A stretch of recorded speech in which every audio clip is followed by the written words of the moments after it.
Stand by to launch FanStream Sports. 3, 2, 1. Let's start. Hello, sports fans. Welcome to FanStream Sports. Nothing but pure sports. This is the JP Show. JP, it is so good to hear you back on the air. Stand by. Now, here's JP. Oh, welcome into a Monday edition of the JP Peterson Show here. I am jacked up for Super Bowl week because I'm not in Las Vegas. We're not on Radio Row. Thank God. What a crazy. I don't know. It might be so crazy that it would be fun, but I don't know. I think I'll just go ahead and save the $800 a night for the Motel 6 and be here talking to you wonderful people the entire week. And we'll have some great guests on anyway. So great to be with you on a weekend that was like, I didn't think there was anything I was going to watch. And I ended up watching the Pro Bowl, the NHL All-Star Game, and the Grammys. Nick Geddes, good morning to you from On3 Sports. I didn't plan on watching any of those things. I kind of watched a lot of them. I watched all three of those things. I even tuned in to the makeshift NASCAR Clash event. That was an absolute disaster in LA. Is it just everything in LA ends up being a disaster?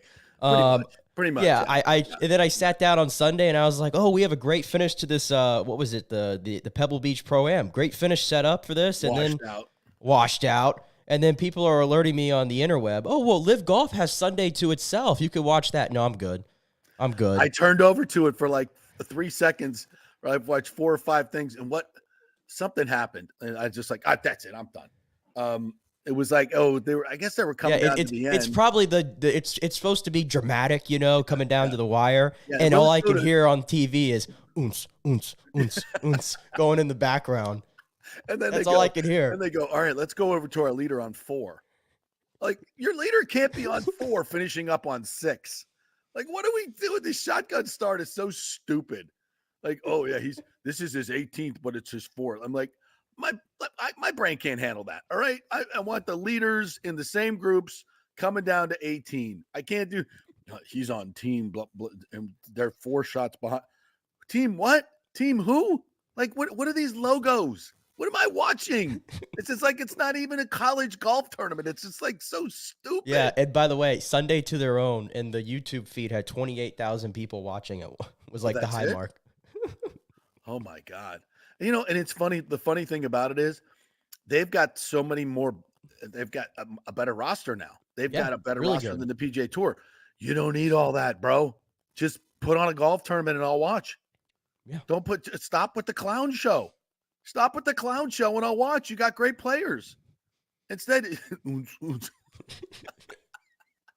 yeah, I just can't take it serious. I mean, I tried. Like, Joaquin Neiman's one of the best players in the world, and I'm trying to get in. Shorts. What are you doing? I'm trying to get into the dramatics of the whole thing, and I just keep hearing that music, and I'm like, you're like taking me out of the moment right now.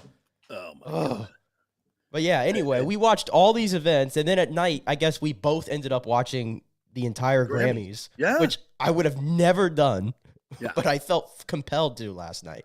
Well, I said going in, I'll give it a little bit of time. And the first, time Trevor Noah starts bashing Trump or talking politics, I'm out. He never did. He was funny. He was great. He was awesome. It was really, really good. He's a really good host, by the way. He is absolutely tremendous at doing that. And he was great. And all the stars were there. The faces were there. It was, I don't get into a lot of that stuff, but I love music. And we weren't going to do this off the top of the show, but whatever the hell. Tracy Chapman and Luke Combs was just like, wow, come on now. And Tracy Chapman looked fantastic. She looked like she did 30 years ago. She looked great. I think that was her first performance in that time frame. Like, why are you not out touring? Are you kidding me? Like, get out there. And she sounded great. She looked great. And Luke Combs got dressed up for her. That was exciting. I'm like, dude, where's the flannel in the red Solo Cup? Oh, he finally put that to bed. It's about time. I don't know. Kind of liked it. It was a little bit of a different flair, but he looked good. He looked good. Sounded good. The little preamble they did before, homage to Tracy Chapman was fantastic. So I thought that was great. And then Billy Joel, man, his new song is fantastic. It's really, really, it's just vintage Billy Joel. And this is a question I've been asking myself for a long time. How do you just stop writing music for 30 years? Like for 30 years, the dude hadn't wrote a song? Like the most prolific American songwriter maybe in history?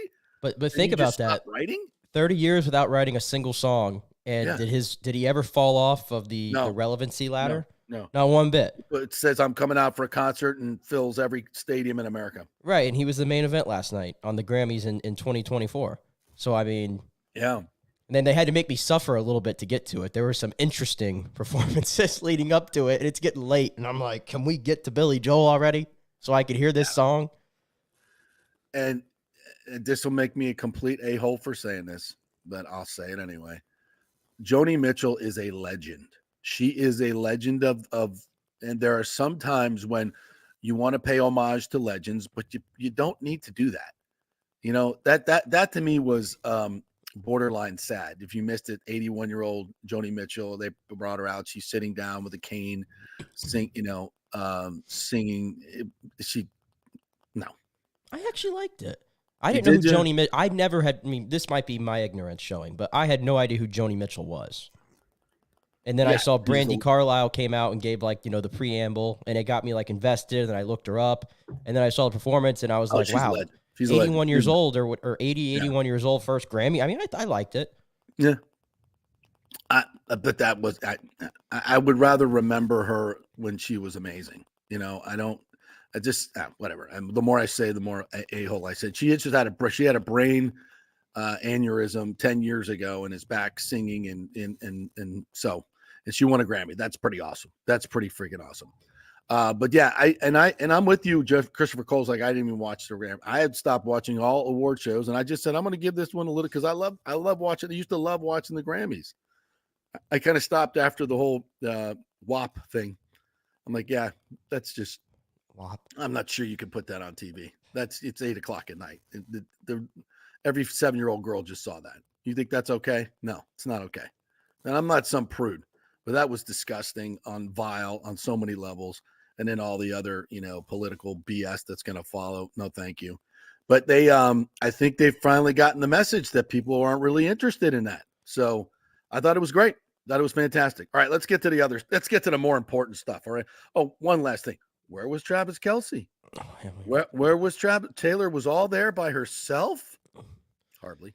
King conspiracy over I wanted to see him on the red carpet, Chiefs red carpet. Where was he? Where was flying? He couldn't fly at another time. I mean, it's the most important thing in the world, these two being together. He can't get on a plane to go to Vegas like a 45-minute let me JP about to let me hold on. I'm gonna put your point to rest real quick. Publicity stunt. I'm gonna put your point to rest real quick, sir. Real quick. If the Bucs were in the Super Bowl and Tom Brady 7 days before the Super Bowl decided to go jet off to a red carpet somewhere way away from where the Super Bowl is, what would your reaction be to that? It would not be appropriate. Exactly. But if the Chiefs would have managed their whole calendar where he would have been able to fly with the team, which they easily could have done, then yeah, you get it done. Yeah. Now, she didn't want to show up there and have to fake it on a night when she needed to promote her next album because she doesn't have enough money. Nice speech, Taylor. And you know me, I'm a huge Taylor fan. Thought it was very gauche. You hate everybody. Get up there instead of thanking everybody. In a span of 5 minutes. You got to get up there and tell everybody when your next album's coming out like they don't know. Like, I got to tell you a secret that I've been holding for 2 years. Everybody's like, oh, my album's coming out. Like, really? I saw a tweet this morning, by the way, on the subject of that real quick. It's called what? Tortured Poets or something? Yeah. Someone tweeted this morning that if there's not a song in there about Steve Spagnuolo's third down defense packages, then the whole thing is a sham. That was the tweet of the morning right there. Exactly. That's what I'm talking about. We need some homage to some of the others on that team. All right. Let's get into the weekend that was for. I think the highlight is Baker Mayfield again steals the show at the Pro Bowl. He stole the show Thursday night for the skills competition. Then they bring him in as the closer for the Pro Bowl game, and what do you know? he wins the offensive MVP award for throwing a couple of touchdowns and a 2-point conversion to bring him back. Baker Mayfield, talk about comeback player of the year. Come on, brother. It is the Pro Bowl, and he's throwing to CeeDee Lamb. It's like the old days at Oklahoma. Everybody's a Baker fan now. Question is, did the price just go up? Did his performance in a flag football game increase his leverage against the Buccaneers? I hate the offseason already. I hate it. I absolutely hate it already. Debate. Oh, my goodness. Is his agent now calling up Jason Light going, bro, I know we said this yesterday, but my man just won the MVP of the flag football game. That's an extra $5 million right there per year. I'd love to give you a discount, but my man's price just keeps going up. What do you say to that? It's like, well, Jason probably like, well, the game is moving more towards flag football. So you have a point there. So his skills need to be recognized for his flag guarding. His flag guarding was excellent. So I think in the future NFL that I think that's going to be a plus as we move forward to the flag. That was not a flag guard, by the way. You had a point. That was not a flag guard. I've played a lot of flag football in my day. That was not a flag guard. Did you not see the up close stuff? Did you not see the zoom in? Did you not see the zoom in? 40 years ago, we didn't have those cameras. Nobody would have caught it. He fooled you too. So this is why the price went up. Dude can flag guard in a stealth way. So as we move more towards flags, especially on the quarterbacks, I think he showed some skills there that will be very important to his future. Can I just acknowledge this flag football league? Can I just acknowledge though that whole weekend? First of all, can you believe 55,000 people showed up to that thing? I don't even know what to call it, the games. Yeah. It's Orlando, bro. What else they got to do? I lived in Orlando. You live in Orlando. There's a lot of things to do. And one of them was not sitting in that stadium. Of all the stadiums, that stadium. Hey, at least it didn't rain. It was supposed to rain all day. Can you imagine? If people would have showed up in the rain, then I would have like, you people are certified yeah. crazy. I'm going to be honest. I missed the actual game. I wish they would just go back to the old game that was at 25% speed. Why? I don't like the flag football. I like the flag football. I think I was just getting ready. It's better than the other stuff. No, the other stuff is so bad because they're supposed to be tackling and they're not. That just makes it worse. Yeah, at least they're kind of trying. Kind of. You thought can't they were replicate trying? a football game in a pro. This is the best you're going to get, and I'm okay with it. It's fine. It's better than the other stuff, I think. At least you're not faking trying to tackle. I don't know. I watched the NHL one, and again, they're moving at 20% speed, but right. I like that better. No, the NHL, of all the All-Star games, I think the NHL is my favorite now because, 3-on-3 is just the best thing ever. I think baseball is pretty good, but, it's typically low scoring and, the pitchers just dominate. So, but yeah, I enjoy it. And we'll get into this in a second. We got Eric Erlinson coming on here in just a second. And Greg Wolf, who was the in-game host of the NHL, will be joining us at 10:30. So we're going to get all into Kucherov and the All-Star game and all that stuff here in just a few seconds. But to finish up with Baker and Wirfs, Tristan Wirfs, the stepbrothers, as they're now referred to. And this is exactly the way these two act. They went on roller coasters together at Universal, and Wirfs couldn't fit in a couple of them. He's a big man. I can completely understand that. He probably should not be able to fit in any of them, but he did.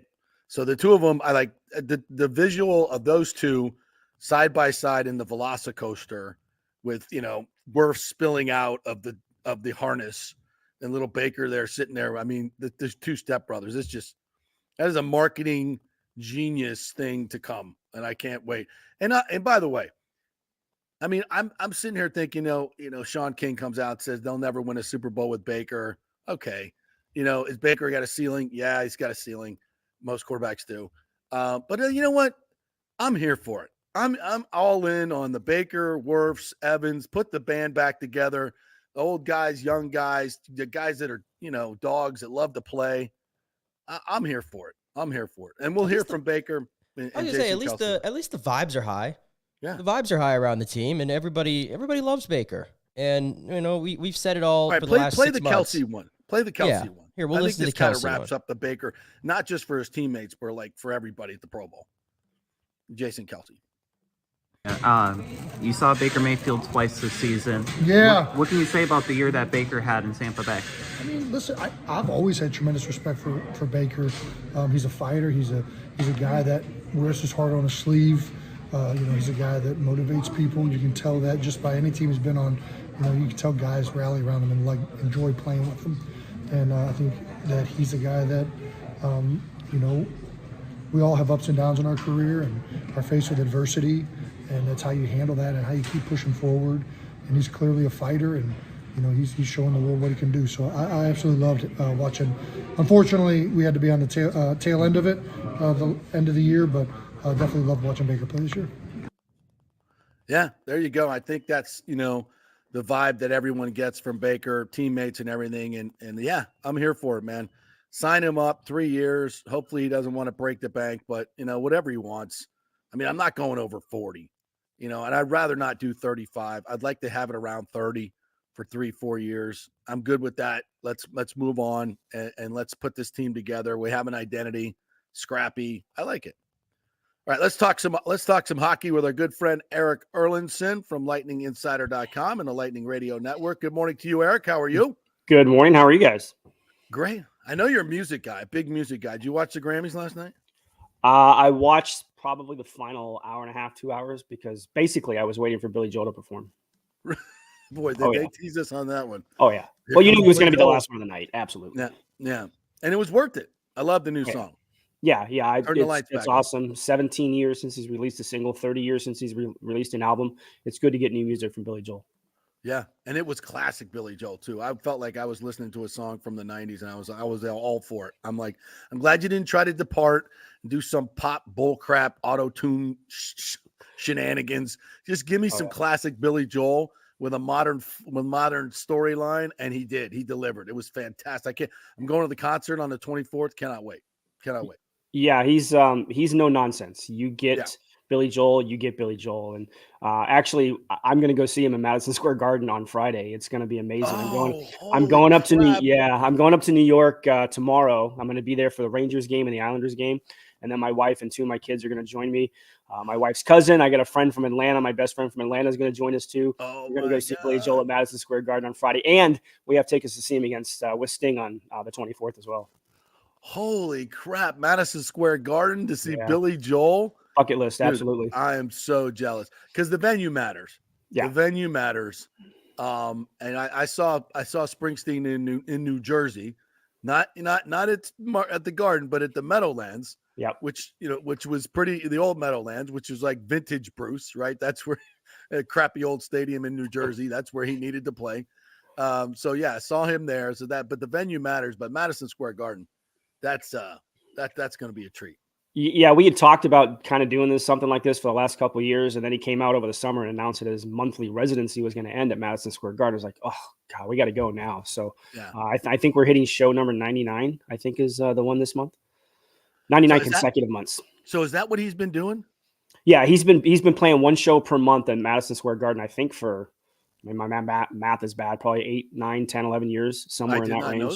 I did not know that. Yeah. So he plays maybe 2 shows a month now, right? Like, so this month I get him both times, right? Because he's in Madison Square Garden Friday, and then they'll be here at Raymond James, at the end of the month with Sting. So yeah, he plays about 2 shows a month now. Wow. That's going to be fun. I cannot wait to see. Hopefully the weather's good that night at Raymond James. Yes. All right. So let's talk a little bit about the All-Star game. Which clearly Nikita Kucherov was not too jazzed to participate in. I was texting with Greg Wolf, and he's coming on after you, so we'll get his thoughts as well. What were your thoughts of his, let's say, lackluster performance in the skills competition? I think he's just playing to the villain. He's looked at as a villain, right? Even in his own market, in some ways, he's looked at as a villain. Especially with his interactions with the local media, for sure. Yeah. Look, he knew he was in Toronto. He knew the fans didn't like him to begin with, so I think he just fed into it a little bit. He's got, we see as we kind of call him around, the rink sometimes, grumpy cat, right? He's kind of a grumpy cat in a lot of ways, and I think that he just buys into that a little bit, and I think that's what Saturday was, or Friday, whatever it was. This tells you how much I pay attention to the All-Star game. I only knew about that because of Twitter. Yeah. Well, at first I was like, because I only saw the clips of it, and I was like, well, that's kind of a douchey thing to do. Everybody else is trying, they don't want to be there either. And then I'm like, you know what? I guess you can't opt out of it, really, or you get fined. Yeah. And if you don't want to be there and you don't want to do it, and you want to play the heel, and they do it in wrestling, why can't you do it here? I'm kind of okay with it. Well, did you see some of the photos circling around on Instagram and Facebook of Andre Palat, Tyler Johnson, Ryan McDonough, Steven Stamkos? All these guys were on vacation together. So what do you think Kuch wanted to be? He didn't want to be in Detroit and Toronto. He wanted to be with the rest of the guys he helped win a cup with. Yeah, that's probably true. What'd you think, Nick? I mean, I saw it first and I'm like, ooh, that doesn't look like a great look. But then I went back and heard like the commentary, and Butchergross was like, well, when you don't try your hardest in this competition and we're in the hockey capital of the world, then you're going to get booed. And when I heard that, I don't know what it was, but that rubbed me the wrong way. And I was like, screw it, just embrace it. And I'm like, it's Toronto.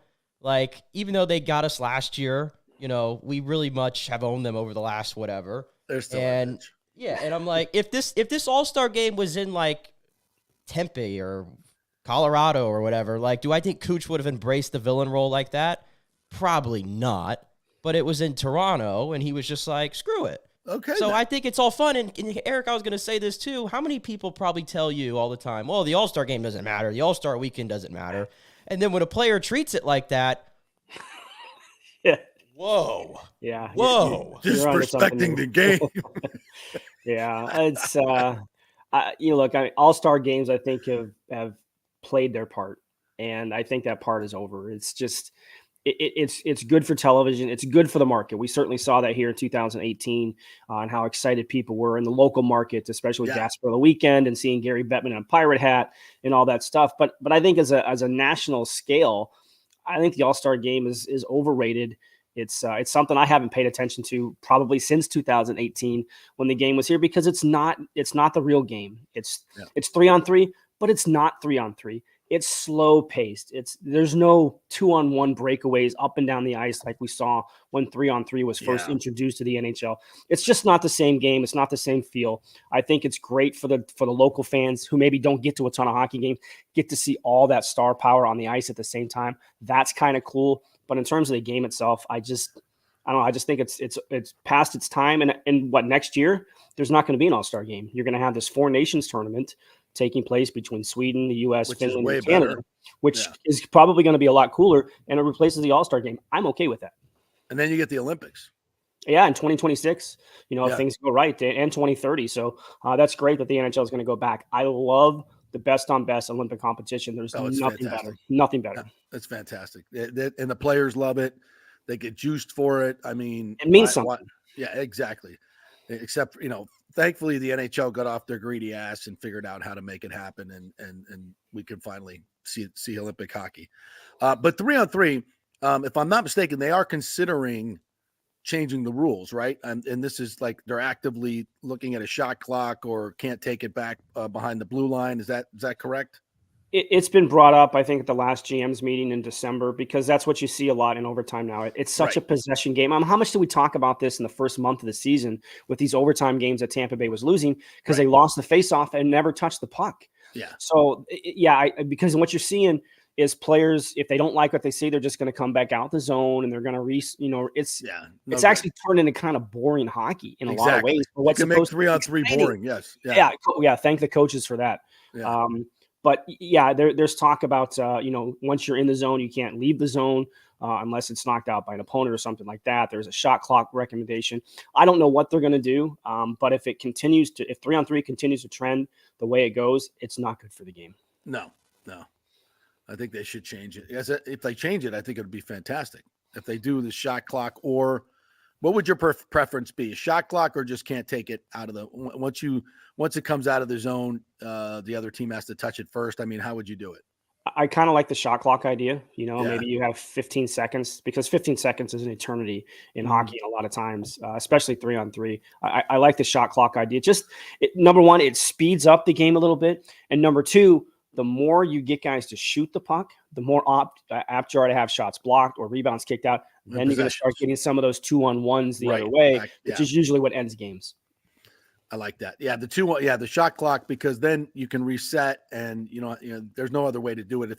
If the puck goes the other way, then waiting for somebody else to touch it, that doesn't work. So yeah, I do like the shot clock. Hopefully they'll do that. I think it would be great. All right, let's look ahead towards the last 30 games here of the season, Eric. And are you expecting any type of move at the deadline?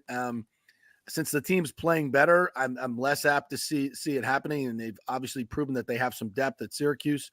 So what are your thoughts?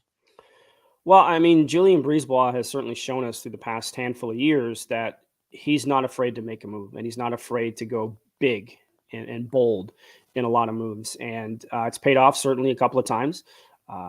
So if they're still on this trend when we get, a month from now, when we start to get close to the trade deadline, I could see them making a move. They've already been sort of linked a little bit to Sean Walker, right-hand shot defenseman for Philadelphia. So his name has kind of been out there linked with Tampa Bay. So yeah, I expect if they're in this race, and because Julian has to stand by his word where he says, I owe this core of players every opportunity to win more Stanley Cups. And, so that's why I think if they're still in this race, he'll find a way to do something. Do we have an updated timeline, maybe on Sergachev, when we expect him to be back, and Chernak as well, who he's been banged up for most of the season so far? We'll know here in about 35 minutes. The team is scheduled to be on the ice out in Brandon. John Cooper has talked about, potentially getting Sergachev back to start this break. He's been out since December 17th, I think, is when he took that shot off the back of his foot. Before Christmas. Chernak, again, a couple of hits to the head. He's been practicing. Chernak has been back practicing. Sergachev has been on the ice a little bit with the team as well. We'll get a definitive word here in about 35 to 40 minutes. But for the most part, I think both of those guys should be back. The interesting thing to me about that, though, is of all the guys that went back to Syracuse before the All-Star break, Emil Lilleberg was not one of them. He stayed around. That tells me he's in the lineup Wednesday when they face the Rangers. Interesting. And that may open up something for a trade. It could. Yeah. I mean, you have a book on players now. That's one of the things getting all these rookies and players up to make their debuts and everything. Now you have a little bit more of a book on them. So whether that's for your own team or whether that's for moving somebody in because you have NHL scouts looking at these guys at the NHL level. So there's a lot of possibilities with all these players who've come up. And yeah, I mean, look, the way Lilleberg has played, physical, big, strong, skates well, moves the puck well. A lot of things to like about his game. Small sample size, but you've liked what you've seen so far. Yeah, no doubt. And back to Kuch for a second, as we watch these last 30 some games, I mean, he's got a chance to do some special stuff in terms of numbers. His career high of 128, I think, is very much in play here. He's probably on pace to do 140, 145 right now in terms of points. It's an amazing season to watch. And I think we've all, pretty much said, well, unless he hits 200, he's not winning the MVP. But, be that as it may, maybe this little all-star thing will give him even more juice as the heel when he goes into other arenas. Whatever it is, I like it, and I can't wait to see what he's got for the last 30. It's been fun to watch him and McKinnon go back and forth here the past few weeks. Yeah. McKinnon gets 5 points. Kucherov goes out and gets 4. Kucherov gets 4 points. McKinnon goes out and gets 5 points. I mean, it's been really fun to watch, and the gap that they have on the rest of the field, I think it's more than double digits between both of those guys. But this is the one stat that I love about Nikita Kucherov this year and trying to make a case for his MVP. He has 80 whatever points he has, right? The Lightning are the 7th highest scoring team in the NHL. Nikita Kucherov has 31 more points than anybody else on his own team. That right there is the MVP number. Yeah. Yes, it is. No question about it. And it sometimes feels like he's not even in the race. I mean, when McKinnon does his crazy things, it gets this post and that post and this post. Kucherov, it kind of just gets lost in the shuffle.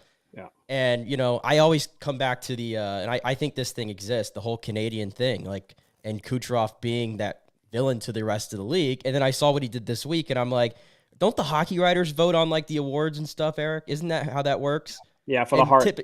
Right. And then I looked, and the people that were complaining the most about it were the hockey writers. So I'm like, that's probably not going to do him favors there, but, I think we all know he's been definitely the MVP, I think. Yeah, I tell you what, if he hits 50 goals and he's capable of hitting 50 this year, I think he wins the MVP because it hits 50, his assist numbers are going to be off the charts. He's going to hit 150 points. Yeah. Love to see it. All right, Eric, tell everybody how they can get your content. Yeah, Lightning Insider is the website. You can see it right down there. Yep. Two plans. There's a yearly plan. There's a monthly plan. Again, most experienced coverage of this team that you're going to find anywhere out there. Of course, on the Lightning Radio Network, pregame intermissions as well. With Greg Linelli and the cast of thousands, as JP likes to say. Yes. So that's where you can find me on the radio as well. Yeah, and the great stuff always. And I'm on the strike, 102.5 HD2, where we are on live as we speak. So we have our own radio station now as well. So That's pretty damn cool. Yeah. I didn't know that. Good stuff, man. Yep. We're on live every day now from 10 to 12 on the radio, back on the radio with all that Lightning content. It's a great station, folks. 102.5 HD2. You'll hear Eric. They do replays of the games, the pregame shows, the Block Party podcast with Greg Wolf and Kobe. We'll be talking to Greg here in just a second. So thanks, Eric. Appreciate it, buddy. All right. Be well, boys. All right, quick break. We're brought to you by the great folks at the Jeeves Law Group, JEEVES lawgroup.com. Get your free case evaluation by going to the website, give them a call or email them. Tell them what's going on with you, and they'll bring you in for a consultation, or you can do it over the phone, but get your free case evaluation at the Jeeves Law Group. If you think you have a case against your employer, against your insurance company, your auto insurance company, been in an accident, and been in an accident at work, give them a call. Make sure you have great representations. JEEVES lawgroup.com. Scott Jeeves, great friend of the program. Hope to have him on this week to discuss the FSU lawsuit. So we'll hear from him soon. All right, back in 3 with Greg Wolf. Stay with us.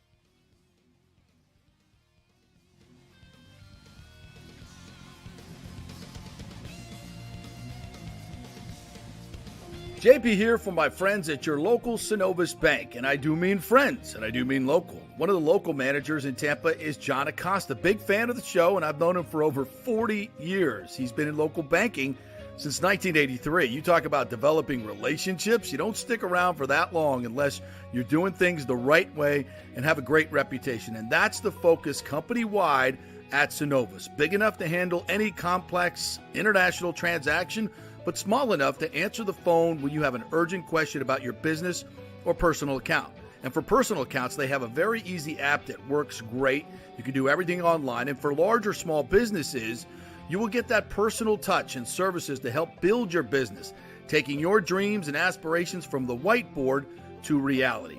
We can make that happen. Let us show you how. For a Get Acquainted meeting to open a business or personal account, just call John or go to Synovus.com to find out where your local branch is. All right, this is for all you guys who don't want to go to the gym and do 5,000 crunches. At Bay Area Modern Medical Center, you can get on the new True Body machine where you can reduce fat and tone up your muscle. It's like doing 54,000 crunches in just 15 minutes. Define your body as you see fit. True Body offers personalized muscle stimulation that delivers the equivalent of those 54,000 crunches in just 15 minutes. Just get in touch with them at Bay Area Modern Medical Center, BAMMC.com. Chris Lugo and the team over there will set you up on True Body and get amazing results. Non-invasive with comfortable and little to no pain and zero downtime. You can isolate and target those areas that you want to improve and treat multiple areas simultaneously. It's an amazing machine, so check it out at Bay Area Modern Medical Center, BAMMC.com. JP here for the Geddes Gordon Real Estate Group and our good friend Jane Geddes. Folks, simply put, there is nobody like Jane. Jane is a former LPGA two-time major championship winner. She was also vice president of talent relations at WWE.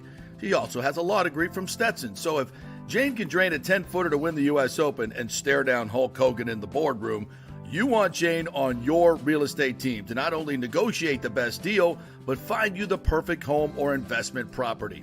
And when you work with the Geddes Gordon Group, you become part of the real estate family and get concierge services that include expertly staging, marketing, and preparing your home for sale. Advice on golf properties. Hey, you might even get some golf tips. Many of their clients become friends long after the sale or purchase is completed. It's all part of the deal. So if you're looking for that perfect home or investment property or trying to get top dollar for your home, go with Jane Geddes and the Geddes Gordon Group because there's nobody like Jane. Call 813-485-6808 or go to geddesgordon.kw.com. That's GEDDES Gordon.kw.com or call 813-485-6808. Let's go. Right now. Back to the show on FanStream Sports. All right, welcome back to the JP Peterson Show, brought to you by Bay Area Modern Medical Center, BAMMC.com. Chris Lugo and the team over there will get you right. My entire family has the flu here. Everybody has the flu. I think I got it last week, but I think my robust immune system, thanks to Bay Area Modern Medical Center, fought it off. I'm saying this as hopefully I don't get sick this week.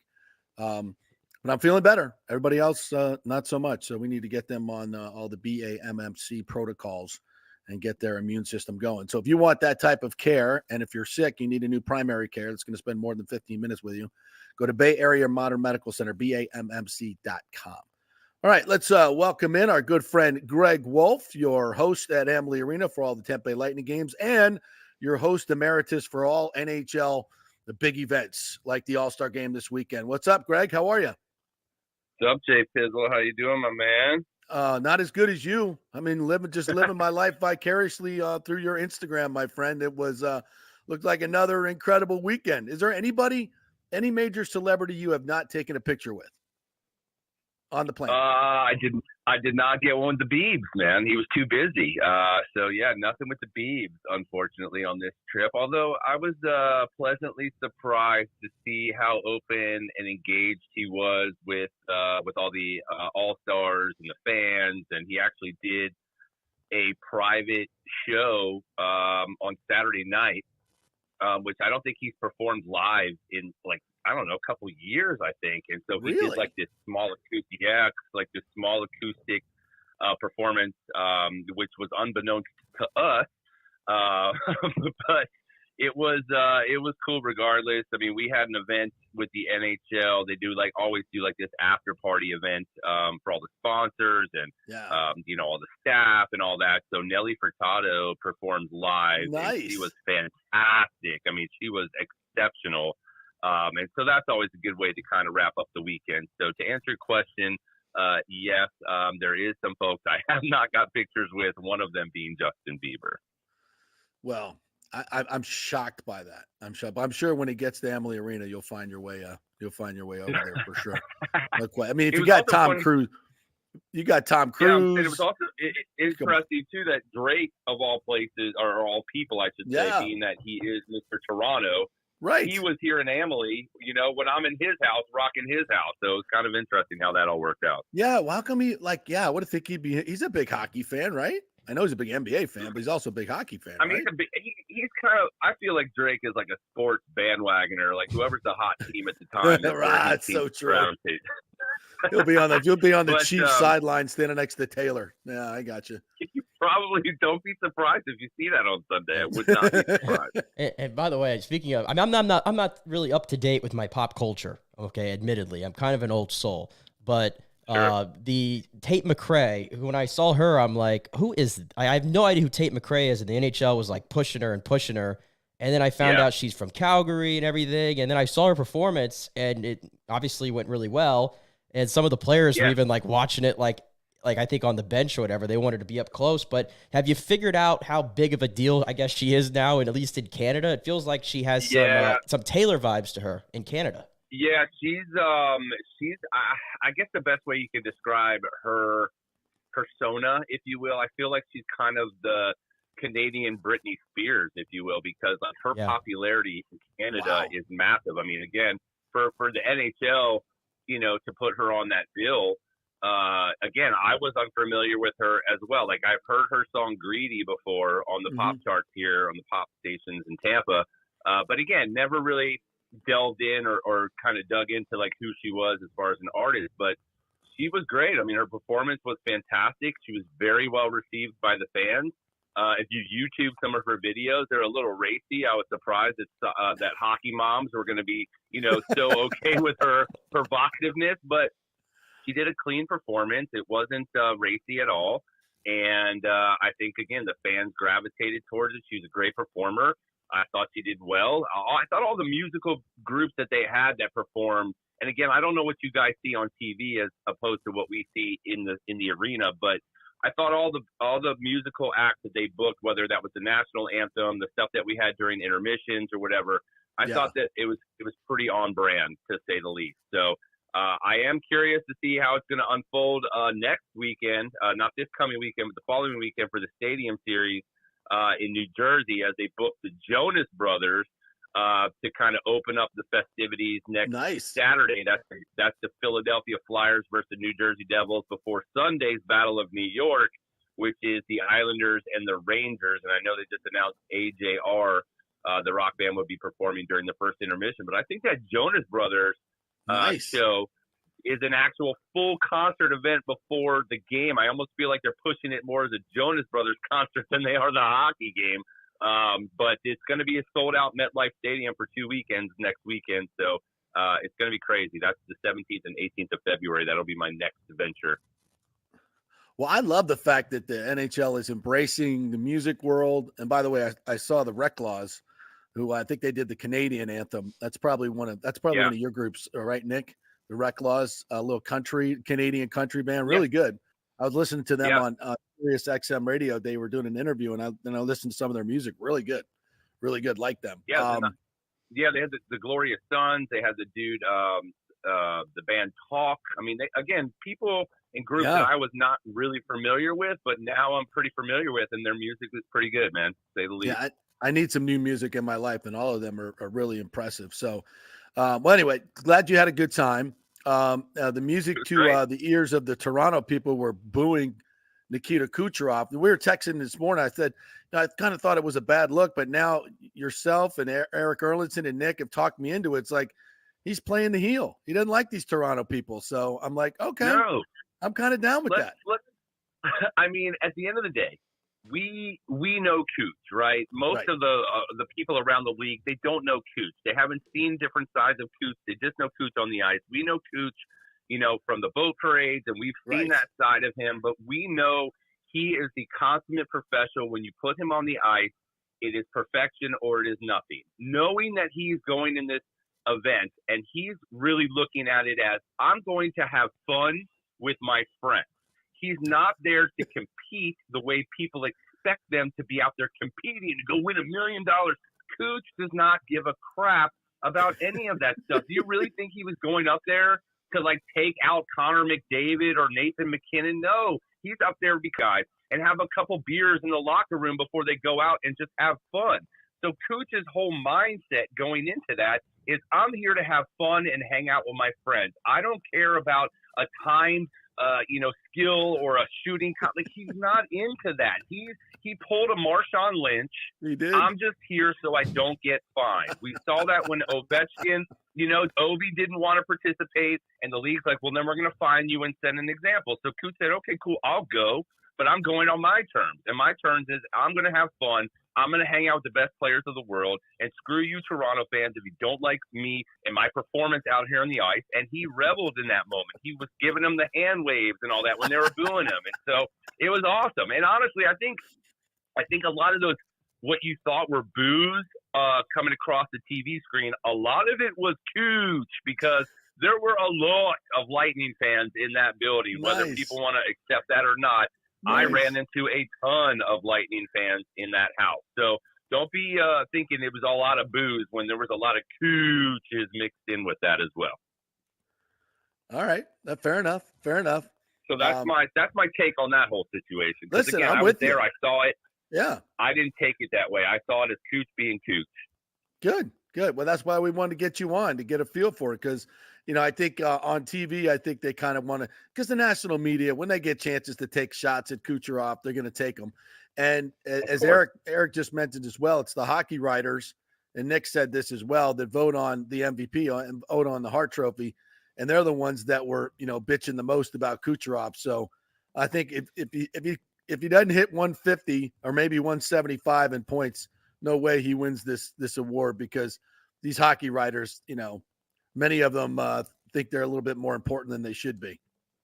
So who cares? I think that's a great way to put it, JP. Yeah. And honestly, you're right. He's not the media's golden child, and he never has been, and he never will be. And that's probably the reason why he gets overlooked in some of those conversations, because he's not gonna, be the jock sniffer of all the media world and be like, talk to me. I want to talk to you. He doesn't want to talk to you at all. He wants to focus on his game and play the game he loves. And so, again, if he gets snubbed, we're not going to be surprised, because he's not the media's darling. That's not who he is. I mean, and at the end of the day, too, I mean, as Lightning fans, because there were so many people that were like, Lightning fans, like, what do you think about this? And it's like, we only care about what he does when he's wearing that blue sweater in an official game that counts. And and even like, if you say he's never going to get that stuff from the writers and everything, but you know what? Like, I just saw, like, The Athletic always does their player poll where they pull like 200 anonymous players. Nikita Kucherov was voted the third best player among the actual players. So everybody that plays the game knows the talent that he is. I mean, McKinnon, I thought had a quote, or I thought I saw a quote circling around from McKinnon this week where he called him one of his favorite players to watch. So all this other stuff just becomes nonsense at that point. It's all talk. It's all noise at the end of the day. Like you said, those guys respect the hell out of what he does, and he respects the hell out of what they do. And that's the only thing that matters to him at the end of the day. All right. Any other great anecdotes you may have from All-Star Weekend to share with us, commoners? I'm trying to think if there was anything too crazy. Nothing crazy for me, because, again, I was at that arena for like 15, 16 hours a day, because rehearsals for us started at like 7 a.m. on Friday and Saturday, and I got in on Thursday, like early Thursday.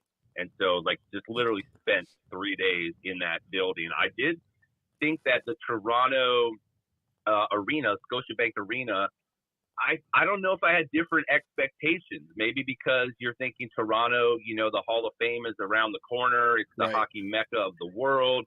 I had different expectations of what I thought I was walking into, and I was not. I don't say I wasn't impressed, because the arena itself is nice, but again, like, for example, we have Kristoff. We have one of the largest organs in like all of the world, right? You would think that Toronto would have this very vocal, very in front of you, organ situation. No, it's a guy playing a keyboard in the control room. And so for me, that was like, I was like, wait a minute, that's your organ player? Is this a dude like on a couple keyboards and he's like in a corner of a control room area? That's it. And so those kind of little things. Yeah, those kind of little things to me were like, I was expecting different. I'm not going to say bigger or better, but I was expecting some different things.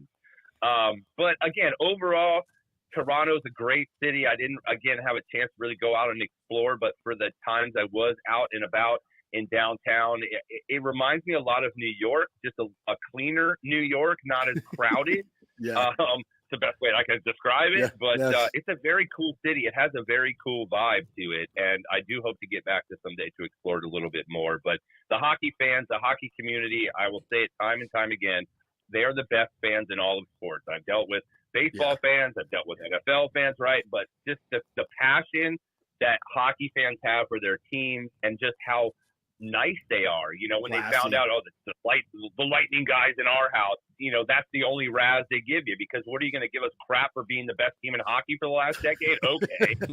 So they were just super nice people, super engaging. It's always a great experience no matter where it is. So if you ever get a chance, I know it was here in 2018, but if you ever get a chance to go experience an All-Star Weekend, I highly recommend it for your family, your friends. It's just a really great time. The league does such a great time, a great way of putting on these events, and they continually raise the bar every year. So it was great, and I'm super privileged and proud to represent the Bolts Nation and keep getting selected by the NHL to host these events. It's a true honor, but it's also a testament to the Lightning Vision crew and the product that we put out every single game night. So it's not just about me, it's about the entire crew, JP, Franzone, everybody that puts on that show at Amalie every night. The rest of the world is watching what we're doing, so it's pretty awesome to be a part of it. Well, you're a great representative, my friend, and everybody knows you, and you definitely carry the torch for us, and we appreciate you doing that. And it's good that we get that national recognition, because the team, as you said, Lightning Vision team, the best in the business as far as I'm concerned, and the industry feels that way as well. So it's great to see you getting recognized. All right, my friend. Hey, real quick, can I wanted to ask too, because you do a lot of work for USF as well, and I don't want that to go. I don't want that to go unnoticed, because I asked you, by the way, wearing my UCF hoodie. Thank you. I appreciate it. But USF men's basketball, man. I mean, they've won 13 of 14, 15 and 5. I mean, you've got to be, just tomorrow ready night, to get in that Charlotte. building tomorrow, right? Against Charlotte. Yeah, I mean, tomorrow night is going to be a massive game. I still do not quite understand why we have a 9 p.m. tip-off tomorrow. I mean, I know you host national TV, but Charlotte, we're on the East Coast, right? Like, why such a late game? But you're right. We haven't been able to enjoy or revel in success on the men's basketball side. Obviously, Coach Fernandez and the women's side has been great for years and years, but the men's program has been a struggle, for forever. And so here comes Coach AAR, and what a remarkable turnaround this season has been. Completely unexpected. I think we were predicted to be in the bottom 4 of the American Athletic Conference, and now you're basically in first place, tied with Charlotte and FAU, and with a better overall record. So it's exciting. These boys are fun to watch. They never give up. I mean, obviously you saw that when they took out number 10 Memphis in Memphis, and really kind of set them on a downward slide after that. But after beating Florida State, they really haven't looked back, and it's just great to see it. It's great to see that the fans and the fan base has finally come back around and are supporting these boys in full force. So, yes, tomorrow night, if you got nothing else to do, I mean, it's a 9 o'clock tip-off. I know it's a little late, but it's a great time to come out and support Coach AAR and these boys because they're balling and they are fun to watch. So support USF. If you're in the market, this is Tampa's home for hoops, baby. Yep. All right. Thanks, Greg. Rock and Appreciate roll. it. Yeah, late night with the Bulls tomorrow. Yeah, for sure. Let's go. Yeah, cannot wait. And then they got a game against FAU on the 20th. Marking my calendar for that. That's the one I want to get to.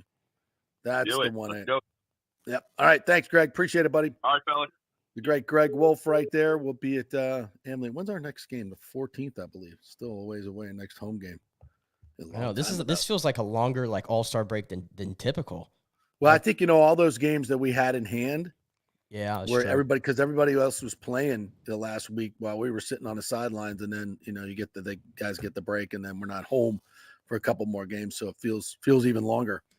That's this USF team is fun to watch. I'm can't wait to watch the game tomorrow night. Not going to go to that one because of the late start, but definitely going to be watching on ESPN too. 9 o'clock on the East Coast. That's weird. That's bad. But I know. I mean, I'm here. I am wearing my UCF stuff. I'm not a USF fan by any means, but I'm certainly not a detractor. And I want them to UCF's playing well too, right? Yeah, UCF just beat Oklahoma this week, and they got wins over Oklahoma, Texas, and the big one against Kansas. So I mean, both teams. Let's see. Let's hopefully both can make a run into the tournament and get. Can we get 2 teams? Maybe if FSU's, they lost. Miami they ended up losing probably that game to Louisville this weekend. I think they did. No idea. They were down like 11 points late. So Miami's probably going to be awful. there. They lose. Yeah. Yeah. FSU went on a little bit of run, and now they've pulled back. So we'll see. Yeah, you could get Miami, FAU, I was going to say, actually, USF, Florida, and UCF. Florida and Florida State might be the 2 worst teams in Florida outside of the big schools. Florida State and Florida might have the 2 worst basketball teams. Yeah, because you got FAU, Miami, the way USF's playing, and then UCF has the 3 big wins over it. Yeah, I mean, Florida and USF struggling. Although Florida's starting to show a little life too. So, maybe wouldn't that be fun? Because we didn't have any. FAU was the only one in the tournament last year, right? Or did? Well, no, Miami got to the Final Four with it. Oh, that's right. That's right. Yeah, forgot about that. Yeah. So they've got. I mean, it's a little bit of a resurgence here, but definitely for USF, this has been insane. Absolutely insane. So, good stuff. All right, we'll take a quick break. When we come back, we'll talk a little bit more of the Pro Bowl and Buck stuff. Their OC, obviously, we talked a little bit about that on Friday. We'll hit that again. And we got a little golf to talk about as well, although we won't have a final round, but we had one hell of a third round at the Pebble Beach and a couple other things we want to get to. We are brought to you by Italiano Insurance. Maybe make sure you do that at the insurance checkup at the beginning of every year. That's February, so you can still do it. It'll save you money. Just give them a call, 813-877-7799. Just call them up, tell them what you're paying. They'll shop it around with all the companies they deal with and hopefully come back with a better price. And you save money. Could be thousands of dollars like they did for my car insurance. 813-877-7799. Back in 3. Stay with us.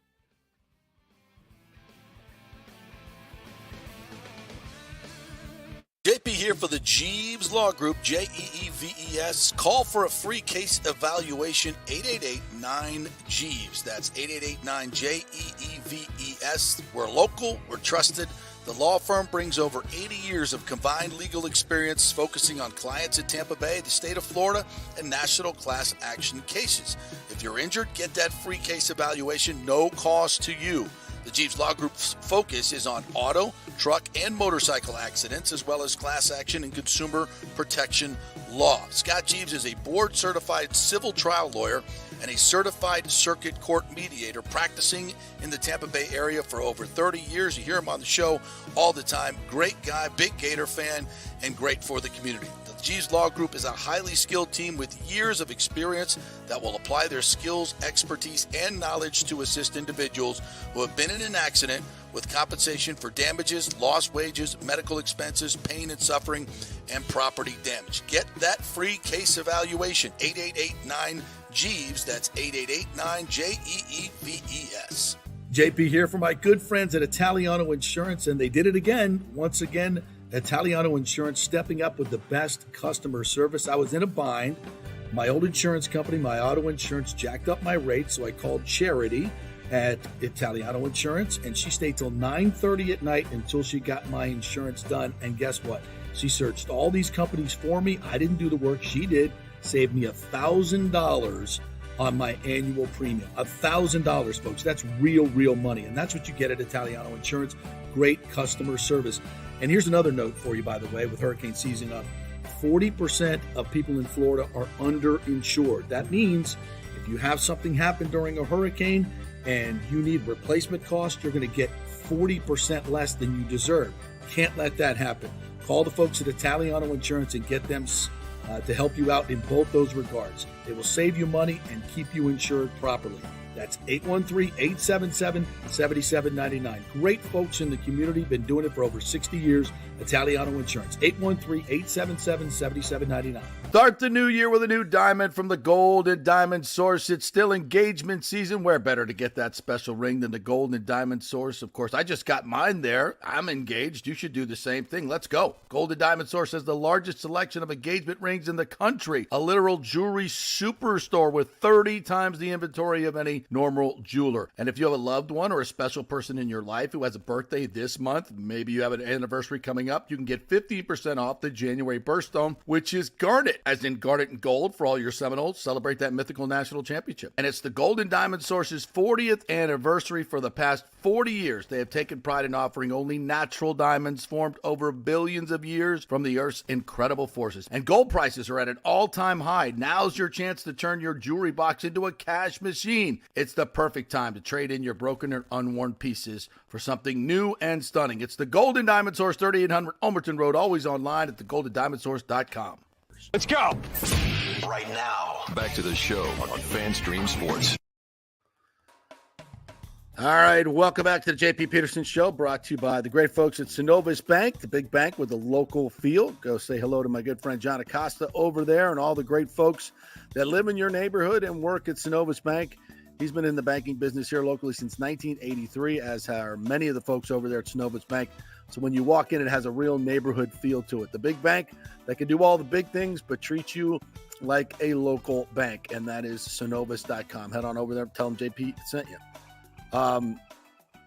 Nick Geddes joining me here, and Nick, we have some commenters talking about some stuff I do not understand.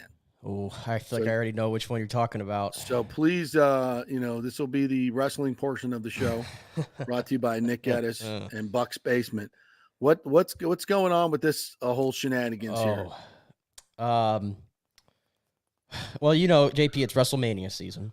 Okay, and you know who Roman Reigns is, I'm sure, right? Yes, of course. Yeah, he's been the Rock's champion, cousin, right? And he's been the champion for 4 years, and they've been telling the story that he's the head of the table, the Samoan table. Okay. The family and the tribal chief and everything. So the logical thing was always for The Rock to come back for one last match, and they would wrestle at Mania to see who is the true head of the table. And this has been building for 4 years. Okay. But The Rock's schedule has made it to where he's never been able to come back. So while this has been going on, we've Cody Rhodes, the son of Dusty Rhodes, who you've heard me mention on this show. Yes. And he has this thing called Finish the Story that he's been doing for a while. And it means he's trying to win his first WWE championship, the title that Dusty won, but was taken from him at Madison Square Garden 40 years ago. And that was been the story Cody's been telling. And so Cody won the Royal Rumble on last Saturday, which gives him the right to challenge the champion of his choosing at WrestleMania. He got on the top rope at the Rumble and pointed to Roman Reigns in the press box or the suite or whatever and said, "I want you. I want you." And he comes out on Friday night to make his decision, says that the title that Roman has is the title he wants and everything. That's the title that got ripped away from my father, Dusty Rhodes. And then he says, "I'm coming for you, Roman, but not at WrestleMania." What? And says, "I've been taking counsel, and the person that I heard from is someone you know very well, Roman." And boom, The Rock's music hits in Birmingham, Alabama on Friday night. The Rock comes in the ring. Short little embrace. Yeah, short little embrace with Cody.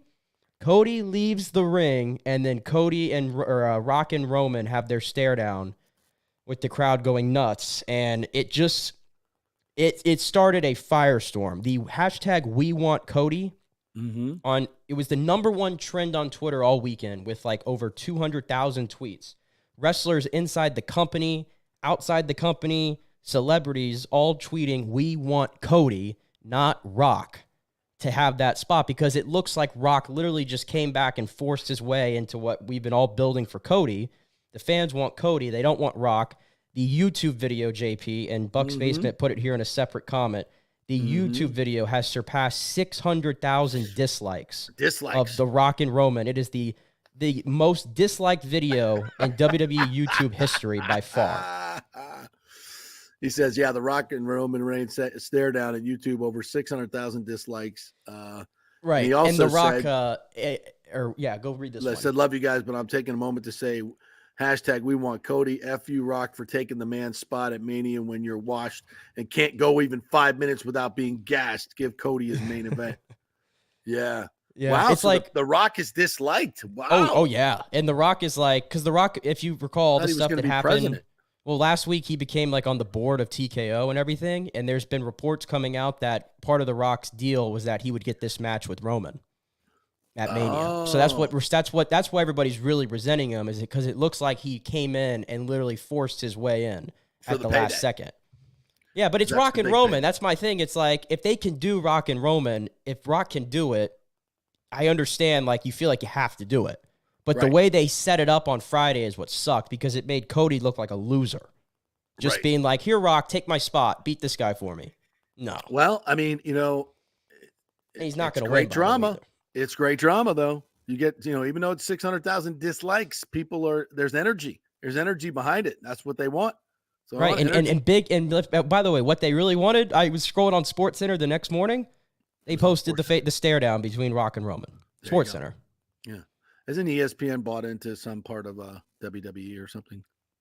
They have a financial stake in it now. I think they do. I don't know, but there you go. Anyway, there's your updated there, and as we get closer to Mania. Wow, you're almost hooking me on this stuff. I'm almost in. Yeah, but not really. Where's Lonnie says, Nick? How about the yellow McDonald's Ray spring training hat? Have you seen this? I think I did see it, actually. Post me a picture, Lonnie. Can you post pictures on the comment chat here? I think you can. Let's see a picture. Good morning to you, John Hill. Lonnie says, "Why watch Hollywood when I can watch WWE?" Oh, yeah. So that was up against the Grammys last night, right? The Rock took Travis's spot. Yeah, Travis Scott. We do not know what was Travis Scott doing last night on the Grammys. That was the most perplexing thing that I saw on the Grammys yesterday. It was weird. It was weird. Like, the first thing he was doing was like, okay, whatever. This is just kind of a meh performance. And then we saw chairs. Why do you get on the Grammys and auto-tune everything? Like, it's the Grammys. Shouldn't we be anti-auto-tune here? I don't know. We didn't even mention it because you mentioned so much of the Grammys. I actually really loved Miley's performance. Oh, Miley was awesome. I think that was my favorite. She looked great. She looked fantastic. She's Ashley was explaining to me the whole Liam Hemsworth thing and why she wrote the song and all that stuff. And here's interesting to note, Nick Geddes. How many of those powerful women last night were there with their significant others? 0. I don't know what that means. Like, where are the guys? Like, they're not even, they don't have boyfriends. They don't have husbands. They don't, like, men, like, we're being written out of the script, bro, especially us white guys. Like, we do not matter anymore. Men do not matter. Women have, I don't even they pick can up buy on their these own things. flowers. They can, I'm not even saying this with disdain, because right now, most of the men in America don't deserve a woman. They're just, they have no masculinity to them whatsoever. We've tried, the entire media has told us you can't be masculine, and women are like looking for a man, can't find one because they're so not masculine anymore. And it's no doubt, it's no reason. I mean, why would you want some, what don't get me started on this topic. I didn't even pick up on any of this. I just watched the show. There wasn't. I mean, it was like 7 of the 8 album of the years were women nominees. Well, they're making better music. They are making better. I mean, music. who's the biggest male superstar in America right now from a musical standpoint? By the way, your country guy Zach Bryan lost to that was a farce. Yeah. I didn't even mention that. The country award for album of the year was a farce. I love Lainey Wilson.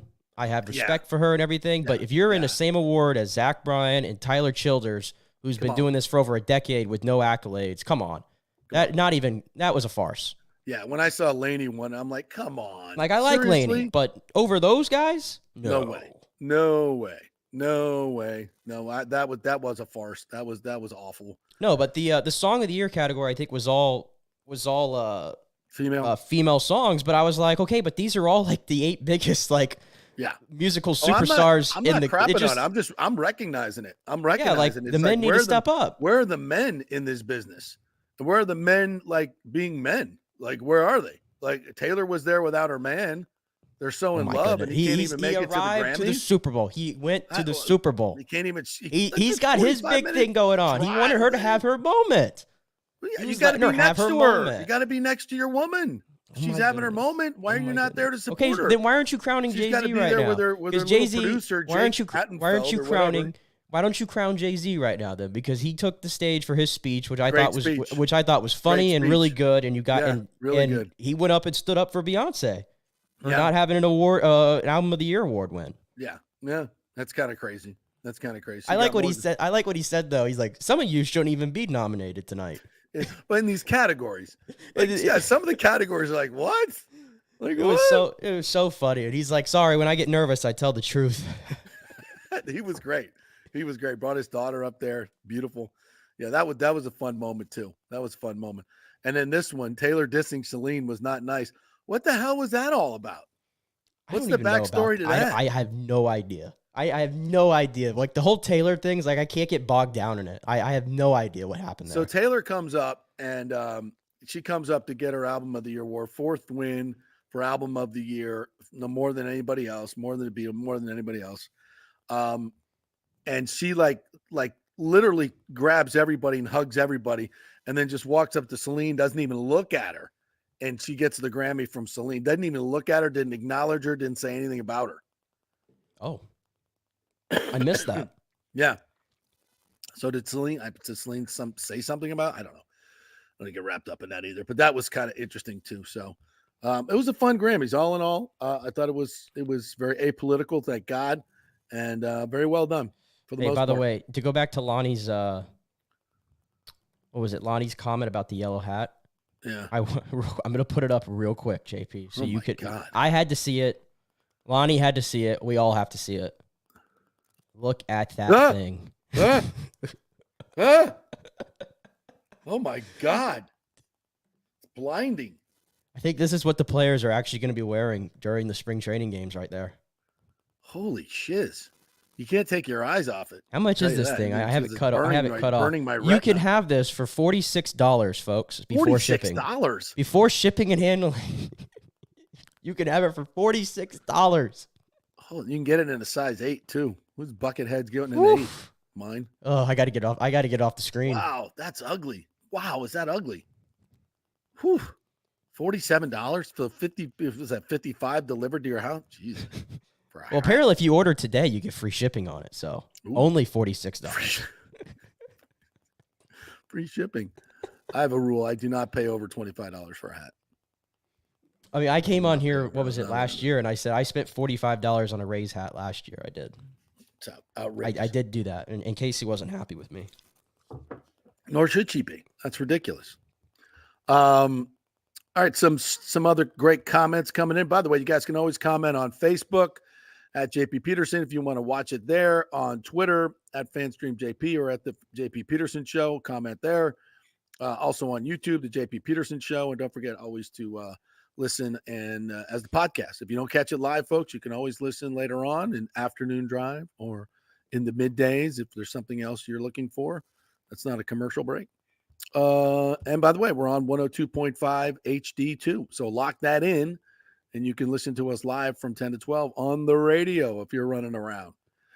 Baker staying in the news on February 5th is something nobody would have predicted. You're absolutely right, Greg DeCruz. What a renaissance. And I think he's going to win comeback player of the year. If we don't get all wrapped up in the medical comeback player of the year, we do the actual football comeback player of the year. He is the Baker. football comeback player of the year. And it is a football award, right? I think, Yeah. but I'm just telling you, I think DeMar is going to win that award. Yeah, misguided. Greg said if Baker could somehow get even a little faster, the Bucs offense would be very dangerous. You know, when he's healthy, he's a spry little kitten. He runs around like a little. He does when he's healthy and he's not. You guys are going to remember that ankle. He took a high ankle sprain like bad, and he played on it, and he probably shouldn't have, but he did, and didn't play great on it. And he's when he's limited, I don't think he's very effective. But that being said, he's a tough son of a bitch, and he played on that damn thing. But when he's healthy, he can run, and it's a big part of his game. He's athletic enough to extend plays and make plays, and that's what you need in this game. The Brady's, hard. You just can't play football like that anymore. If you can't run and you can't escape, you can't play in this league anymore. It's evident. And so every quarterback just needs. You don't have to be freaking Lamar Jackson. You don't have to be that guy. It helps, but Baker is plenty athletic enough to extend plays, make plays with his feet, get key first downs when they're playing man to man. That's all you need. Look at Brock Purdy. I mean, we're going to see this Sunday. I mean, that based on the way he played in the second half against Detroit last week, like if not for his legs, I don't know if San Francisco wins that game. I agree with you. Both the Packers games and both those games. And by the way, any quarterback that's winning in this league, and that includes Patrick Mahomes, watch how many plays he makes with his legs, extending plays. Right. Yeah. This one from Jordan G. Good morning to you, my friend. We had our agreed upon 5-day bye week, but up to All-Star break, that's why it was longer. Yeah. We and listen, the good thing about the Lightning is they're in playoff position. Most of their games in hand have been given back now, and they're going to be more rested in their schedule in the second half of the season is way better than everybody else. I think Eric said they have the 27th easiest schedule, and it's less games. It's less compact. So they're not going to be as dead tired as some of these other teams going into the playoffs. Biggest moment of sports entertainment right now, or any sports this past week? What, the Pro Bowl? Or we talking about WWE? Oh, I think he was talking about the Rock thing. The Rock thing, yeah. Thomas Casper, not a fan. Hey, I like wrestling his cosplay. Yeah, he was fantastic. This is genius marketing by Triple H. Bad publicity is better than none. This is part of Cody's story. It will put him over. I agree. Yeah, this could be a swerve. That's what people are saying. This could be a swerve, and now everybody really wants Cody even more, and they might give you like a triple threat or something with these three. Yeah, I like that. And then if he beats Rock and Roman, made man. Yeah, Jordan was asking about the Drake concert at Amalie Arena over the weekend. How did I not know about this? How did I not know about this? That he was even coming? There wasn't much publicity for it because when you sell out the tickets in 20 minutes, you don't need to. I was out down in Tampa last night, and I passed by Amalie probably on the Selman around 7:30. Yeah, and I typically always look around when I'm passing by. I don't recall seeing anything. Was it Saturday or Sunday? I know it was Saturday night. It was last night. 2 nights. Yeah, the concert was last night. I could have swore. Oh, I thought it was Saturday night. I thought it was last night. I could be wrong. Maybe it was both nights. It could have been 2 nights. I don't know. Yeah. James says, Reed Baker coming back to Bucks. He said it all depends. Hopefully it doesn't mean Baker is demanding Dak money. I don't think he is. Oh God, no. I really don't think he is. I think he is set on coming back for a reasonable number. Remember, he was the first overall pick. So I think that's over $50 million guaranteed, right? Well, I'd have to check and see what his first contract was worth. Because he's made every penny of that. And with incentives, I mean, he made probably $8 million this year. But don't forget about his. It was 4 years, just under $33 million guaranteed. Okay, that's not as much as I thought. And he didn't get a 5th-year option, obviously. That wasn't picked up. Yeah. So that's where you make most of the money is in the 5th year of that. So yeah, he's due a payday. He did well with Progressive, obviously. So I don't know how much money he's made off the field, but he's made more money than I don't see him as one of those guys that needs to make $60 million. I would probably put it at. I'm almost at 95% because I'm always going to leave open the possibility of something crazy happening. But I would have it at 95% right now that he's going to be your quarterback next year. Yeah. Because he's craving stability. I mean, of course, he wants to be in one place. Tampa Bay took a chance on him. It worked out. He rehabilitated his entire career. They made him a part of the process to name an OC. Yeah, they wouldn't do that a if they part were of the process. You think everybody interviewed had to have a connection to Baker, or you weren't getting exactly like in all respect to Liam Cohen. You think he was getting an offer from the Bucs if Baker wasn't the quarterback? No. If Baker didn't sign off on it, no. Exactly. And Baker 100%. Wants to come back with Mike and everybody, and in order to have Mike back, well, guess what? You're not going to probably get full market value, but I think he's okay with that. Yeah. I hope so. Because that helps the Bucs, and that helps his team, and I mean that's his whole brand, for God's sake. Right? Because you got to start thinking like, what are you comfortable giving Mike? Right. Yeah. Okay. So, and therein lies the difference. So, whatever Mike. Let's say I want. Is Baker? Is he worth 35 a year?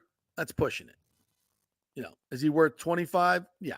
Yeah, no question. If he's worth probably 30, somewhere between 25 and 35. 30 seems to be the right number, right? 30 seems to be the right number, which is half of what, the latest, I think, what Dakota, what's the biggest number now for quarterbacks? It's like 60, right? Is it Deshaun Watson? No, I think it was Herbert who got it because they all just kept topping each other. Right. Okay. So yeah, you're up around 55, 60, and if he does 30. That's a significant discount for a quote franchise quarterback. So I think that's about, but whatever it is, if whatever that number is, and he said, well, we need $5 million more to sign Mike. You go, okay, give it to him. See, here's my question. What do you? If I'm Baker Mayfield, I'm like, okay, this is my number. Right. All right. Can you sign Mike with this number? It's going to be tight. Here's my thing. $3 million. Take it. Here's my thing is, what do you do with because obviously these guys got to get extensions, but when it comes to Winfield and Wirfs, one of them's getting franchise tagged, and it seems like Winfield is like the most likely. Yeah, that'll be the cheapest option. Yeah, that would be the cheapest option is give him the tag. But Wirfs, what's his number going to be? Because I think Laramie Tunsil set the market to like 25 mil. Well, let's not forget that the cap continues to go up. It does continue so you got to pay somebody. You got to pay somebody. I'm just saying, is Wirfs like it could be very. I was going to say it's very possible Tristan Wirfs becomes the first $30 million offensive lineman annually. Yeah. So again, we got to pay somebody. Shaq's coming off the rolls pretty soon. Yeah, and you're gonna have to eat though some of his stuff. Yeah, but I think he reworks though. He reworks. You'll be less eating, and I think he would be smart to do that, and that'll be good for the organization, good for everybody. Right. Keep him playing, keep him involved. I don't want to just cut him. I don't want to do that. I mean, I just like. Ugh. That's just and by the way, he can still play a role. Yeah, and I was going to say congratulations to him and his wife. They had a kid. Oh, that's right. They had another daughter, I think, 2 days ago. Yes. So congratulations to them. Congrats, all the best, Shaq. And that's why I'd love to have him around. He's a great teammate guy. He'd be a great 30 snap a game guy. Coming off the edge, fresh as can be. 1 year removed from the Achilles. I think he's an asset. If he reworks. I wish he could play like how Will Golston plays the role for his position group. I wish Shaq Barrett could do that for this team for another 3-4 years. It's just at the price that he's at. It's just he can't play the role with that price. No. No, he knows, and he knows that. He knows and I that. think he wants to be part of the group, and I think he wants. So I see a nice resolution there for the team and the player. So I think that's good. Unless he just doesn't want to play anymore and collect his money, which is fine as well. If that's whatever Shaq wants to do, I'm not whatever he wants to do. I think he'd probably want to be part of the team though and keep playing, and play a role in that kind of designated pass rusher. That would be a good role. And I guess it's a good time too to mention that Ryan Jensen also hung him up for good on Saturday. Yeah. Which was not surprising. It's just unfortunate that he went for the alternate route, and it was like he was a trailblazer, truthfully, with what he did. Yeah, with the stem cells, yeah. And he made it back for that game. We know that he wasn't healthy, and it sounds like playing in that game did no wonders or no favors for him. That's just unfortunate. Who would have known that first day of training camp in 2022 was going to be the last time you really saw Ryan Jensen do anything of note in the NFL? I mean, it's crazy how quick things change, but a hell of a career. And as far as the stem cell thing goes, and again, this is what we know, and this is what they've told us. The ligaments healed, which is why he played in the playoff game. The cartilage issue. Cartilage, yep. Yeah, the cartilage issue, whether he would have got the traditional ACL repair done or not, and gone that route, this was still going to be an issue.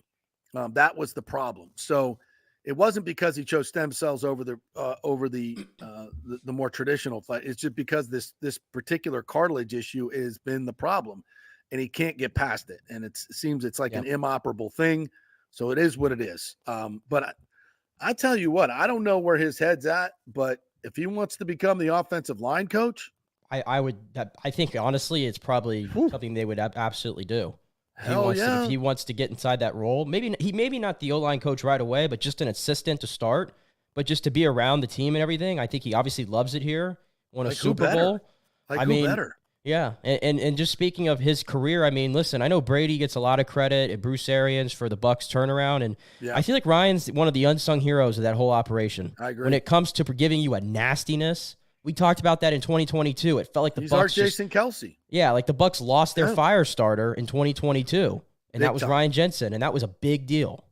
And I think with this coaching staff especially, you need a guy like that. Yeah. You need a guy on this coaching staff it already has the gravitas, right? The players are going to listen to him as a player. Like, he gets in the middle of the huddle, fires people up. It doesn't have to be a player or a head coach. It can be an assistant coach. We see that all the time. So I think it's an important piece that they need. The guy clearly knows the game, but he can add that extra part of the emotion that this coaching staff, I think, lacks, especially at the top. So why not? I mean, it's a great fit. I know he's very, he's got a lot of young kids. He's also got property in Colorado too, I believe. And he might, for everything he's been through, he might just want to go take it easy and spend time with it. Remember how emotional he got last year talking about his kids and everything? Yeah. Like, that wouldn't surprise me either, but. Well, if I'm the Bucs, I'm offering him the position. Yeah. I mean, no question about it. Like, hey, here, by the way, we paid you a lot of money for not playing. So how about I give us a little break? Give us a little something. Yeah, and he's like, F you, I gave you a Super Bowl. Get out of here. Somebody had to give the ball to Brady. Somebody had to. True. Jeremy Lowe reminds us, I'm excited for Liam Cohen, who I think is better than Canales. Cohen loves to run the ball. Listen, I don't think that's beyond the pale right there. I don't think it is either. Liam Cohen comes here with a better resume than Dave Canales had. And Correct. As much as we all love Dave Canales, the numbers were okay. They were okay. They weren't great. And the running numbers were awful. This guy, and by the way, if you'd like to bring Ray Davis with him, his little running back from Kentucky, I'm on board with that as well. This guy, if they can hire a good offensive line coach, which I think they will, and they're actually the Kentucky offensive line coach. I think I heard the Pewter Report guys talk about this. I was listening to their podcast over the weekend. And I think Matt Matera may have mentioned that the Kentucky offensive line coach, and his name escapes me now, has been in the league, was the 49ers offensive line coach. Yeah, Matt told us that on Friday. Zach Yenser. Zach Yenser. Okay. Yeah. Okay. Sounds good to me. NFL experience. They can certainly ran the ball at Kentucky pretty damn well. Ask the Florida Gators. So I think, why couldn't it be better? Baker in year 2, with Mike and all the receivers, that's obviously going to be better. Same system, same terminology. Right. Yeah, it should be. Right. I expect it to be better, Liam. Right. I think the whole thing, when Canales left, I think everybody had a reaction to it because it was mostly because of Baker, because we wanted that continuity. But if you take the Baker part out of it, which they basically just solved by getting Liam Cohen, none of these coaches that left the Bucs, I would not call them, oh, that guy's one of the best at what he does right there. No, because 2 years ago we were talking about how this coaching staff was all going to get fired. And those guys, let's be honest, when Todd Bowles cleaned house a little bit after 2022, those guys were fortunate to still be here. Yeah. Harold Goodwin was fortunate to still be here after that. So yeah, very fortunate. So yeah, and it's nothing personal. Great guys. Nothing personal. Great guys, both of them. Fantastic. And Keith Armstrong retiring? I mean, listen, we've all quietly been saying it. Why is Keith Armstrong the special teams coach still? Yeah. His record, not exemplary in any way. Great dude. Great guy. Again, personally, great guys, all of them, but it's a bottom line business. And I saw somebody wrote an article said, well, he did a great job. Look at the punter and the kicker. I'm like, okay. Oh my goodness.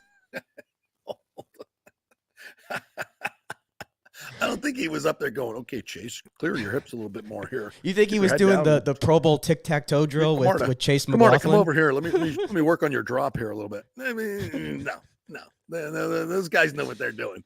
It's the coverage units that you need to be looking at, okay? That's where he's coaching, and they have been awful forever. So, yes, return and coverage. That's where your special teams guys Keith started with? They're not coaching the kicker. I just called him Keith. I just called him Keith Darden because I was about to be like, what was Keith Armstrong telling Jalen Darden when he was here? Run out of bounds as quickly as possible. See that white line? Get there. It's a sprint. If you got to go backwards, go backwards. Just don't let anybody hit you. Just get to the sideline as fast as possible. I think that's what he was teaching him because that's what he did. That's what my eyes told me. Yeah, you coach him up. Coach him up. Whatever you do, don't get hit. Thanks, Coach. Addition by subtraction here, folks. I think we're going to be all right. Can't be much worse in those areas. So let's move on, and we'll all be happy. And I hope those guys have wonderful. The guy's going to Carolina. Good luck with that. But I hope Keith enjoys his retirement. He's earned it. Dadgum. He's earned it.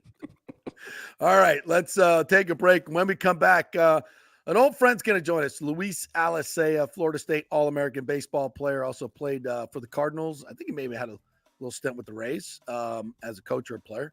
But anyway, he is going to talk about Mike Martin, the past FSU baseball coach, good friend of mine, and a great influence in his life. So we'll do that when we come back, and we'll also get to some other baseball stuff and other NFL notes as the Super Bowl hits us as well. We still got a half hour to go. Stay with us here on the JP Peterson Show.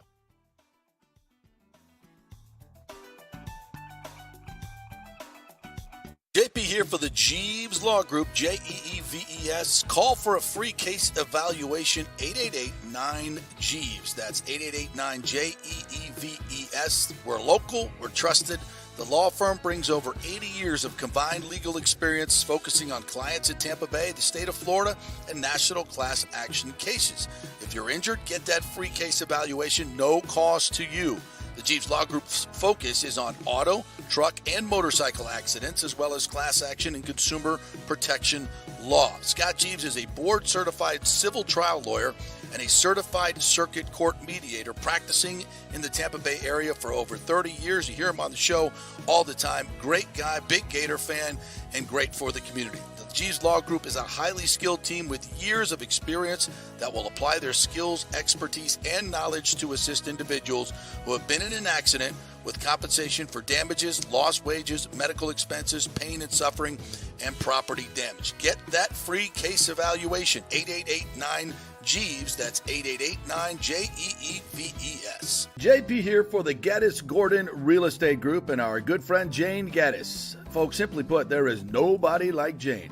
Jane is a former LPGA two-time major championship winner. She was also vice president of talent relations at WWE.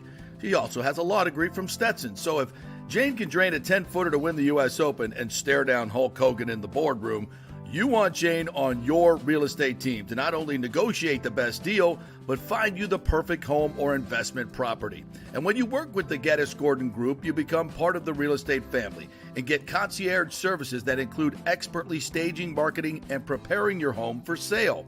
Advice on golf properties. Hey, you might even get some golf tips. Many of their clients become friends long after the sale or purchase is completed. It's all part of the deal. So if you're looking for that perfect home or investment property or trying to get top dollar for your home, go with Jane Geddes and the Geddes Gordon Group, because there's nobody like Jane. Call 813-485-6808 or go to geddesgordon.kw.com. That's GEDDES Gordon.kw.com or call 813-485-6808. JP here for my good friends at Italiano Insurance, and they did it again. Once again, Italiano Insurance stepping up with the best customer service. I was in a bind.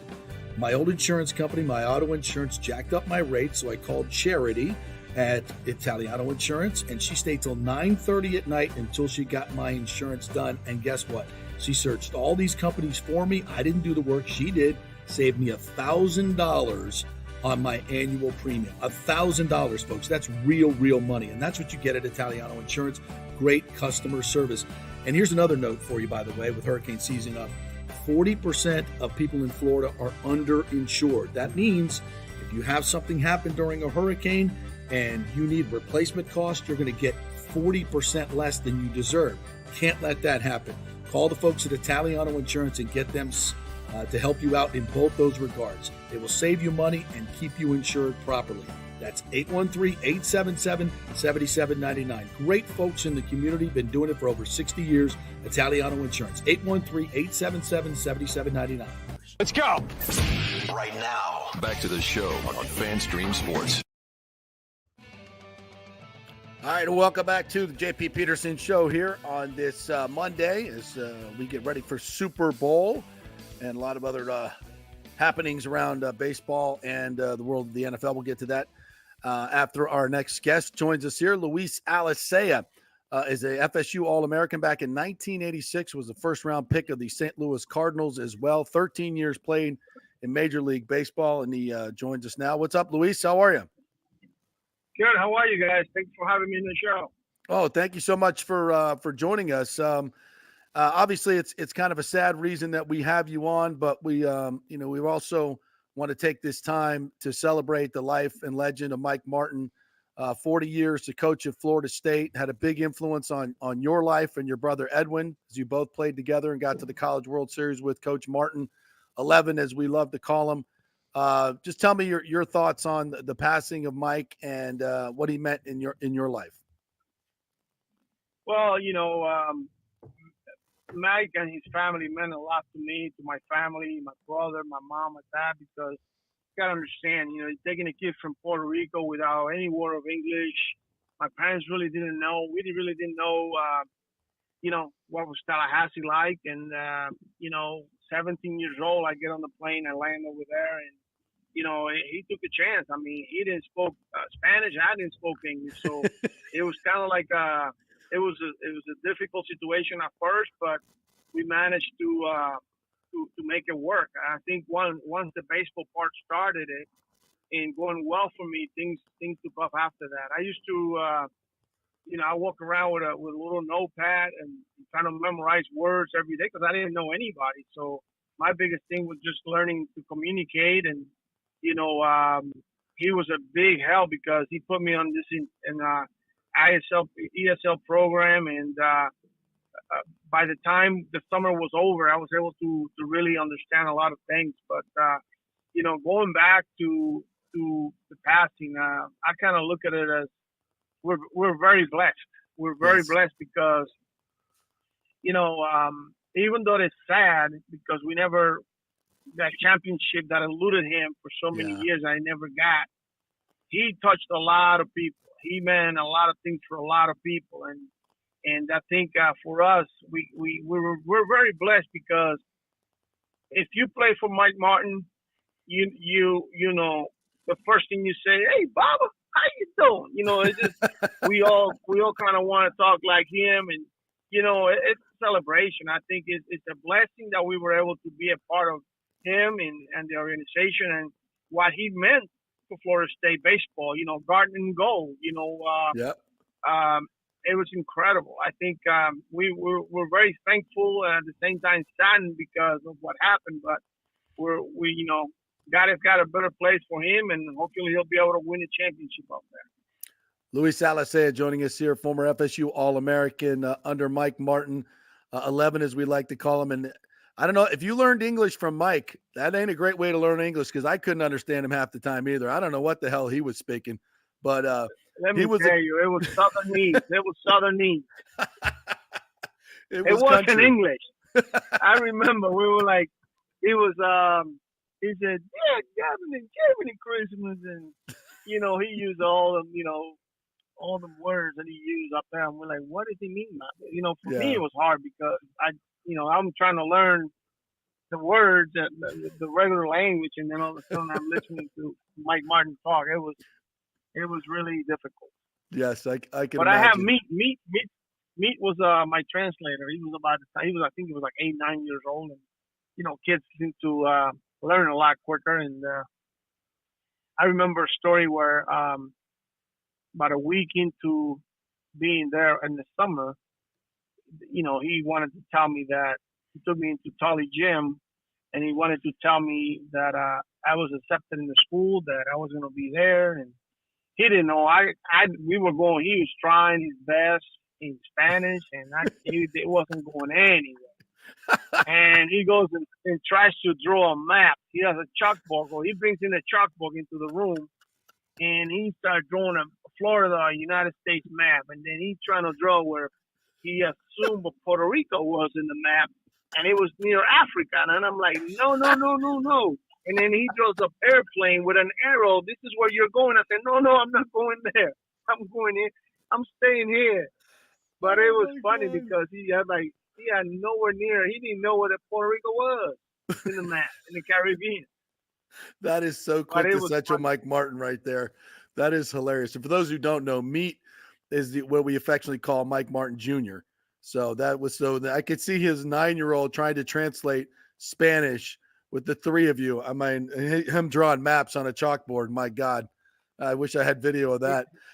Yeah, Luis, what did he teach you from a baseball standpoint? Obviously, you were incredibly naturally talented, one of the best players in Florida State history, 13 years in the bigs. But what did he teach you about the game that kind of took you to the next level? What Mike did for us, he actually taught us how to work ethic. When you're a high school player and you go into a college program, you really don't know. You think you're good, you think you're talented, but you don't know how to go about it. You don't know how to work. And develop him arm strength. He set up a program for us to develop our arm strength. So we were going, speed and things like that. And, he had a system that we all followed. People don't realize a lot of the summer camps, a lot of the schools doing summer camps, I believe he was like the pioneer in doing summer camps, not only to keep the guys going, but to make, get the coaches paid, but just to recruit. And I think I worked in the first couple of them. I remember being up there in the summer. He used some of the players to work and get a little money and, and recruit. Use it as a recruitment tool. And Luis, talk about going back to FSU, because Mike did a wonderful job of cultivating the guys that came before and always made them part of the program. Like every time you went back to Tallahassee, it was a big deal. And it wasn't just for you, but for everybody who played for Mike, just became part of the family, right? Yes. He always embraced the players coming back. He always encouraged the players to come back and say hello if they're going by, and made them feel like once you're a Seminole, you're always going to be a Seminole. That was huge. Yeah, and I think the legacy, him winning more games, over 2,000 games, the most in Division I history. That they'll always talk about that, and they'll always talk about the fact he did not win the College World Series 17 times, equal the record going there. but could not win. I believe you guys went in 86, right? And finished second, if I'm not mistaken. Yes, we finished second. We thought we had probably the best team to win. I think we went into the College World Series like 59-11, and we came out of there like 63 and 12 or no 13. Yeah. And again, I think people, if people will say, yeah, he's never won the World Series, but it's more than that, man. I think, obviously that team that beat us, Arizona, was able to get the signs, and we're able to hit our best guys. We had Richie Lewis, we had, Mike Lowe, and really they dominating pitchers, and we were like, at one point, we're like, man, this guy shouldn't be hitting these guys like that, and they are. Yeah. And, obviously, I talked to some of the players after the fact, and they say, we're getting your signs, and that's, and it's a shame. It's a shame because people measure the success on that, and it shouldn't be. It's about the people that went through and really went on to become a better person, a better coach, a better player, because of that. Yeah. Yeah, no question. Incredible there. I didn't know about the sign stealing thing, but that's part of baseball. But it's part of the game within the game, Yeah, I remember that. They lit those two guys up like nobody touched them all season long, but they did in that World Series. Yeah, interesting. Very, very interesting. Hey, Luis, before you go, I know you follow the game still. There's been a lot of changes in the game over the past couple of years, especially with the pitch clock. Speeding up the game. I love it. And I don't think the game's ever been more athletic than it is today. Some of these players, we have Jose Siri here in Tampa Bay, just all over the league, just incredible athletes that are coming into the game with the speed and the power that I don't think we've ever seen before. To me, baseball has never been more entertaining than it is right now. What are your thoughts on where the game's at? I think the game, obviously, it evolved into a different, in a better space. I think, the players are actually training smart. They're actually, they're specifically training for their sport. Pitchers are doing pitchers exercises. I went through 3 different decades where guys, there was no gym, then they went to heavy lifting, then they went to the smart lifting, and now it's even better. I wish I had something like this when I was playing, because I always say, man, I could have played until I was 45, because I really didn't have any major injuries. I broke my wrist my rookie year, but I was able to play 11 years after that, 11, 12 years after that. But I really didn't I knew when I was losing my steps. I knew when I was losing the reaction time. Yeah. But it was like, what do I need to do to get it? Nowadays, you train specifically for those things. And I think that's where you see guys that are more athletic, explosive, and the game is fun to watch, because now really you're developing athletes. I think as far as the rules and things on the game, the only rule that I'm kind of like, I never liked was the one that they brought in, that you have to face 3 batters if you bring a left-handed pitcher. Yeah. To me, that takes a little managing out of it. Yeah, I agree. I don't like the DH in both leagues, because now there's players like myself that play 4 or 5 years later wouldn't be able to play, because now you don't need the bench. You just set up a lineup. You get a couple of big guys. You add more pitchers. And really, you don't have the strategy to say, I need players in the bench that can play multiple positions, because you don't have to do the double switch. You don't have to do all of that.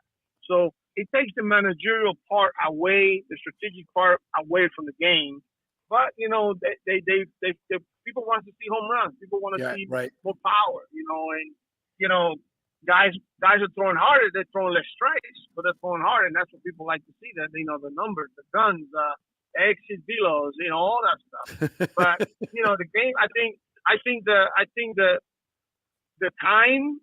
I think the clock, the speed up. I kind of like it. Yeah. I remember when I was in the World Series, and one of the umpires close to me goes, "Hey man, you need to tell Judge Beckett to speed it up." And I'd be like, "Why don't you tell him?" He's our closer. I'm not gonna get in the way of that guy. Yeah. But I think the guys, after a while, at first they were complaining, but after a while they realized, you know what? You get the ball, get back on the rubber, and let's throw go. the ball. Don't step out of the box. Just get in there. I never liked myself when I played step out of the box because I kind of lost focus of where I was, the sounds and all that. But some players like to dance around and look at the crowd. Brutal. I'm glad that that's not the case anymore. So some human rain delays out there. So well, that's what happened. The guys started taking advantage of it. It was gamesmanship. Like, I'll step out, you step off. I'll step out, you step. Like, come on, let's get on with this. All right, we're not. The fans don't want to see that. I get it, but fans don't want to see that. I think it's better. Well, Luis, hey, listen, thanks for joining us. Go ahead. No, I think you want to go out. You want to go out with your family. You don't want to be there for 4 hours. You want to go there for 2.5 hours, 3 hours, and let's go. Right. You know what I mean? Yeah. So no, I think when you put Yankees and Red Sox. Look, there's going to be a lot of foul balls because there's not a lot of foul territory in the field. So any ball that goes in foul is going to be in the fans. There's going to be a lot of much better hitters, and consequently, you're going to have longer games regardless. So that's part of the game. But I think everything. I really like the way the game is going. I personally don't watch too much baseball anymore because I'm busy doing other stuff. But I like to watch the playoffs. And it's fun. Well, Luis, I appreciate you coming on and giving us a little bit of your time. I always love talking baseball with you, and thanks for being such a great part of FSU baseball. Link Jarrett's the new coach. Last year was a bit of a struggle, but I think he's going to get him in the right position. Have you talked to Link, and what do you think of the future of FSU baseball? I spoke with Link last year. One of my players that I placed at FSU was Cameron Smith from West Palm Beach. I knew that kid since he was a young boy, and I worked with him since he was a young boy. And I really fought hard for him because nobody had known the kid when I called him. But I spoke with Link, and I think he's going to do a very nice job. He knows what he's doing. He's done well everywhere he's been with less.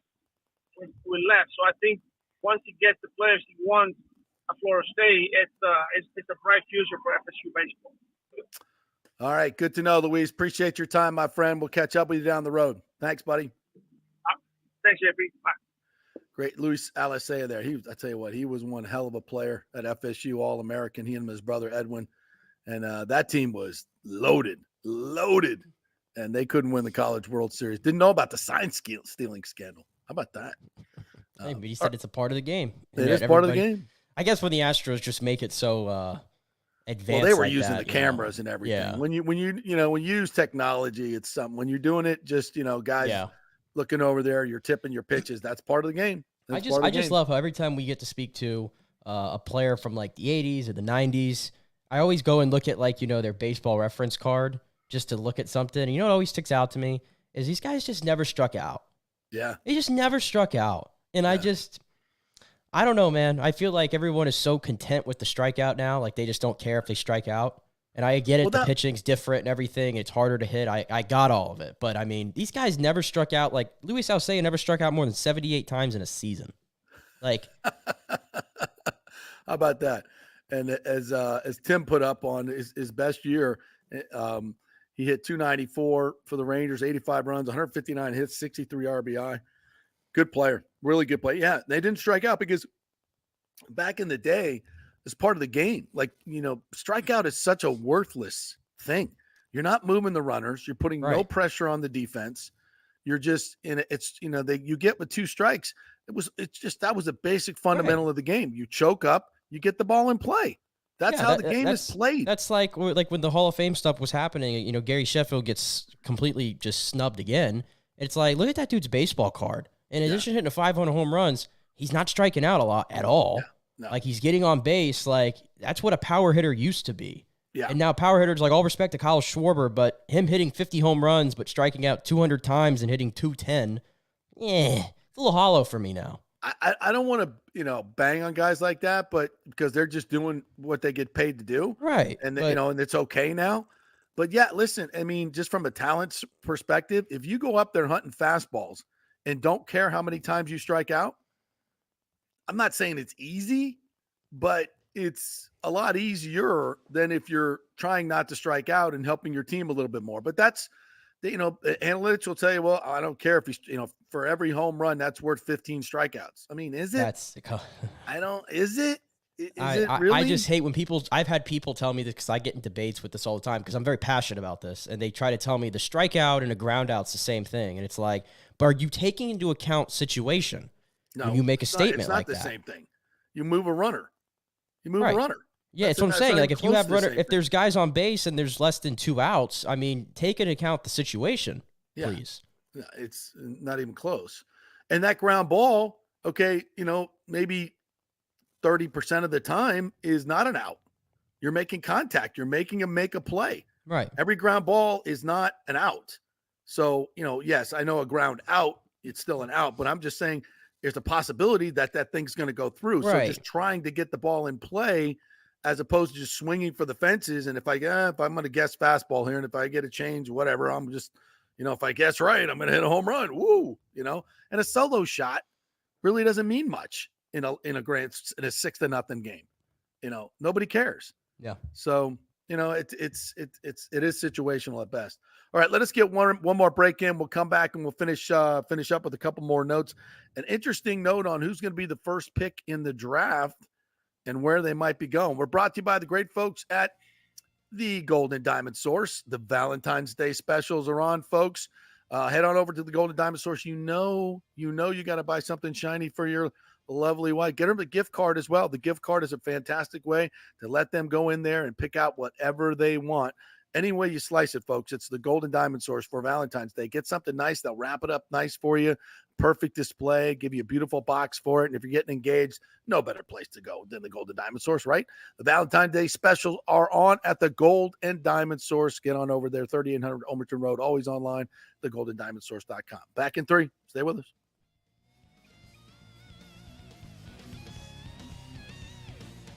JP here for the Geddes Gordon Real Estate Group and our good friend Jane Geddes. Folks, simply put, there is nobody like Jane. Jane is a former LPGA 2-time major championship winner. She was also vice president of talent relations at WWE. She also has a law degree from Stetson. So if Jane can drain a 10-footer to win the U.S. Open and stare down Hulk Hogan in the boardroom, you want Jane on your real estate team to not only negotiate the best deal, but find you the perfect home or investment property. And when you work with the Geddes Gordon Group, you become part of the real estate family and get concierge services that include expertly staging, marketing, and preparing your home for sale. Advice on golf properties. Hey, you might even get some golf tips. Many of their clients become friends long after the sale or purchase is completed.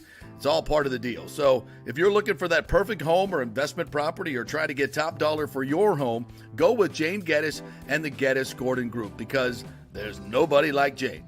Call 813-485-6808 or go to geddesgordon.kw.com. That's GEDDES Gordon.kw.com or call 813-485-6808.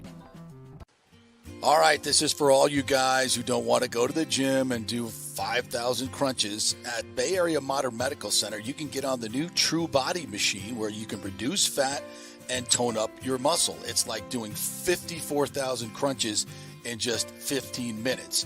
Define your body as you see fit. True Body offers personalized muscle stimulation that delivers the equivalent of those 54,000 crunches in just 15 minutes. Just get in touch with them at Bay Area Modern Medical Center, BAMMC.com. Chris Lugo and the team over there will set you up on True Body and get amazing results. Non-invasive with comfortable and little to no pain and zero downtime. You can isolate and target those areas that you want to improve and treat multiple areas simultaneously. It's an amazing machine, so check it out at Bay Area Modern Medical Center, BAMMC.com. Is getting a home equity line a good idea right now with rates so high? Well, I put that question to my good friend Scott Fitzgerald at American Mortgage Services, and he says it all depends on where you're at financially. Many of us with ridiculous inflation have been charging up those credit cards, right? At 29% interest, hoping to catch up, but that ain't happening. Those interest payments are killing you. So yes, a consolidation loan and tapping into that crazy equity in your house is a great idea. That strategy can drop your monthly nut by thousands of dollars and stop wasting money on those interest payments.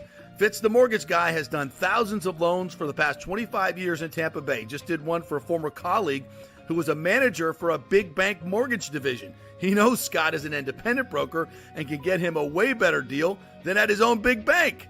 AMS Tampa has way lower overhead and gives you the savings. So if you're worried about fees and closing costs, have the free consultation with Scott and look at the actual numbers. It may shock you what he can do. Be smart. Stay one step ahead. Email Fitz at scott@amstampa.com, scott@amstampa, or call 813-294-7595. Scott Fitzgerald, MLS 386722. American Mortgage Services, 1000 North Ashley Drive, Suite 1020, Hampshire. Let's go. Right now, back to the show on FanStream Sports. All right, welcome back to the JP Peterson Show here, brought to you by our real estate dynamic duo of the Geddes Gordon Group and American Mortgage Services. The smart people are getting back in the real estate business, folks, into the market because those rates are coming down and people have been on the sidelines. Don't wait till they get down in the 4s again or 3s because then the inventory is going to be gone. So if you're looking for a house, looking for an investment property, the time to jump in is now. Pay a little bit more on your mortgage. You can refinance it later with American Mortgage Services and Scott Fitzgerald. So have Jane Geddes find you a home or an investment property, and Scott will finance it for you. Scott@amstampa.com or the GeddesGordonGroup.com. Just saw from our good friend Eric Erlinson, who joined us earlier on the show, that all the boys are back at practice this morning. So yeah, Sergachev is back. Austin Watson is back. Hayden Fleury is back. Chernak is back on the ice, and Janelle as well. So hopefully get the whole band back together. We're a little weird though, Nick, because we've been playing really good hockey. We won, we won 8 of 9, 7 in a row at home. So, some of these guys coming back, I don't want to see the old careless passes ending up in the back of the net again. I was going to say, what would they won? 9 out of 10 with is it 9 out of 10 now? Something like that, 8 out of 10, whatever it is with the Syracuse guys. Yeah. Coming in and out of the lineup. I mean, I messed with something that works, but listen, there's all those guys we just talked about it's like almost a third of your salary cap, so they kind of have to play. Yeah, and they need to play well. Yes. So hopefully they'll pick up where we left off. All right, little golf news. They have canceled the final round of the Pebble Beach Pro-Am. I was so looking forward to watching that on Sunday. A great finish. But the third round leader, what's his face? Oh my God. Wyndham Clark. Wyndham Clark. Thank you. Shot 60. Course record at Pebble Beach, had a putt for 59, and had 2 putts on 16 and 17 come up like an inch short right in the mouth. Like he could have shot 57. Oh my, it was unbelievable where this guy was putting yesterday. And then the last 3 putts he couldn't make. And those were so makeable. Well, not makeable, but for what he was doing. But he shoots 60, a course record at Pebble Beach, and they'll call off the 4th round and just give him the trophy.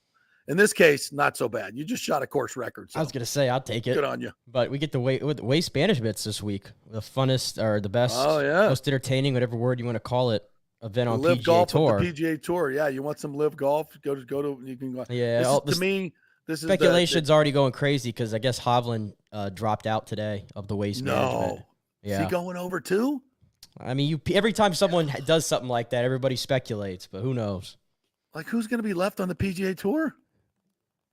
It's just odd to see John Rahm over there. Yeah. It just was like. I don't want to live in a world. I don't want to live in a world where I turn on a PGA Tour event and I'm not seeing John Rahm. Well, just look at the last 2 weeks for San Diego and Pebble Beach. I'm like most of the guys on the leaderboard. I mean, I know them, but I don't know them well. I mean, Matthew Pavon, is that his name? He wins at San Diego. He's coming off the DP World Tour, and now he's taking over the PGA Tour. PGA Tour is light, man. And if Rory's not in it and Spieth aren't in it, Justin Thomas aren't in it, it's like, who's left? I mean, with all due respect to Wyndham Clark, Well, here's the thing, though. It's not like less people are watching necessarily. And here's the thing too, like, I mean, Tiger's like almost fully healthy, so you know he's going to be at the majors at least. So you're going to always have the interest because of him, regardless of what everybody's doing. He's not competitive though. Come on. He's not competitive, but you know that everybody's going to be into him. The Champions Tour now? I mean, he's like the Rock coming in. He's stealing spots over here. I know, right? Jesus. I don't know if I know about that. So Cliff Kingsbury is hired by the Washington Commandos. Mm-hmm. Speculation is he coached Caleb Williams last year. Speculation is that Washington may want to jump up to get Caleb Williams, or there's going to be some type of trade here. Maybe Caleb Williams doesn't want to go play in Chicago, so he wants to go to Washington. So Chicago's got to make a deal. I just don't buy that. No, the whole Coward report. If Caleb makes a big deal. I don't want to play in Chicago. I want to go to Washington. I'm not going to kill him for it. Although I don't think he's, I've said this about him. I think he's a little immature and needs to grow up a little bit. But and is his talent translatable to the NFL? Probably so. I'm pretty sure though, like the Waldron hire had there was some connection there too, I believe, to Caleb Williams as well. Is there? I think there is. I think Washington though, obviously, is putting them in that spot, but I'm like, listen, if you get the number 2 pick, which Washington has, I mean, you get Jaden Daniels, and I mean, or Drake May. I'm not. Well, May I think needs some work, but Jaden Daniels to me is.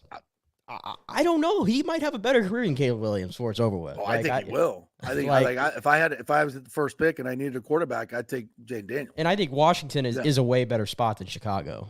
It is a better spot, I think. Why would you say it? Just because Chicago's never been able to get quarterback right? At some point, they got to figure it out. But well, I mean, I guess Chicago's got DJ Moore, Washington's got Terry McLaurin, so I guess it's a wash there. Right. Chicago with their second pick, which is like number 9, will probably end up taking one of these receivers anyway.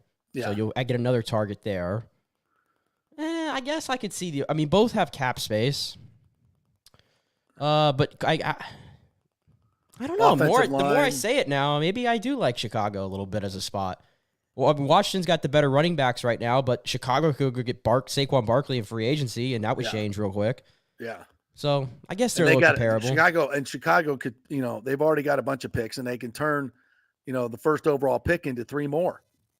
So if they get it right, I mean, that freaking team should be flush with talent. Yeah, and I forgot that, Washington had all this defensive talent, but they kind of turned that over a little bit. Yeah. So I don't know which places. It's so much turnover. It's hard to tell. All right, great job, Nick Geddes. Appreciate you. Our thanks to Eric Erlinson and Greg Wolf, who joined us earlier. If you missed any of it, don't worry. You can go catch us as a podcast on Apple or Spotify, wherever you get your podcasts. Please like and subscribe us there. And also on our YouTube channel, The JP Peterson Show, and FanStream Sports and FanStreamSports.com. Thank you so much for listening and watching. We will be back tomorrow. Scott Reynolds from the Pewter Report will join us. Just got back from the Senior Bowl. We'll be talking about some Liam Cohen, OC, and all kinds of fun stuff. We'll see you then.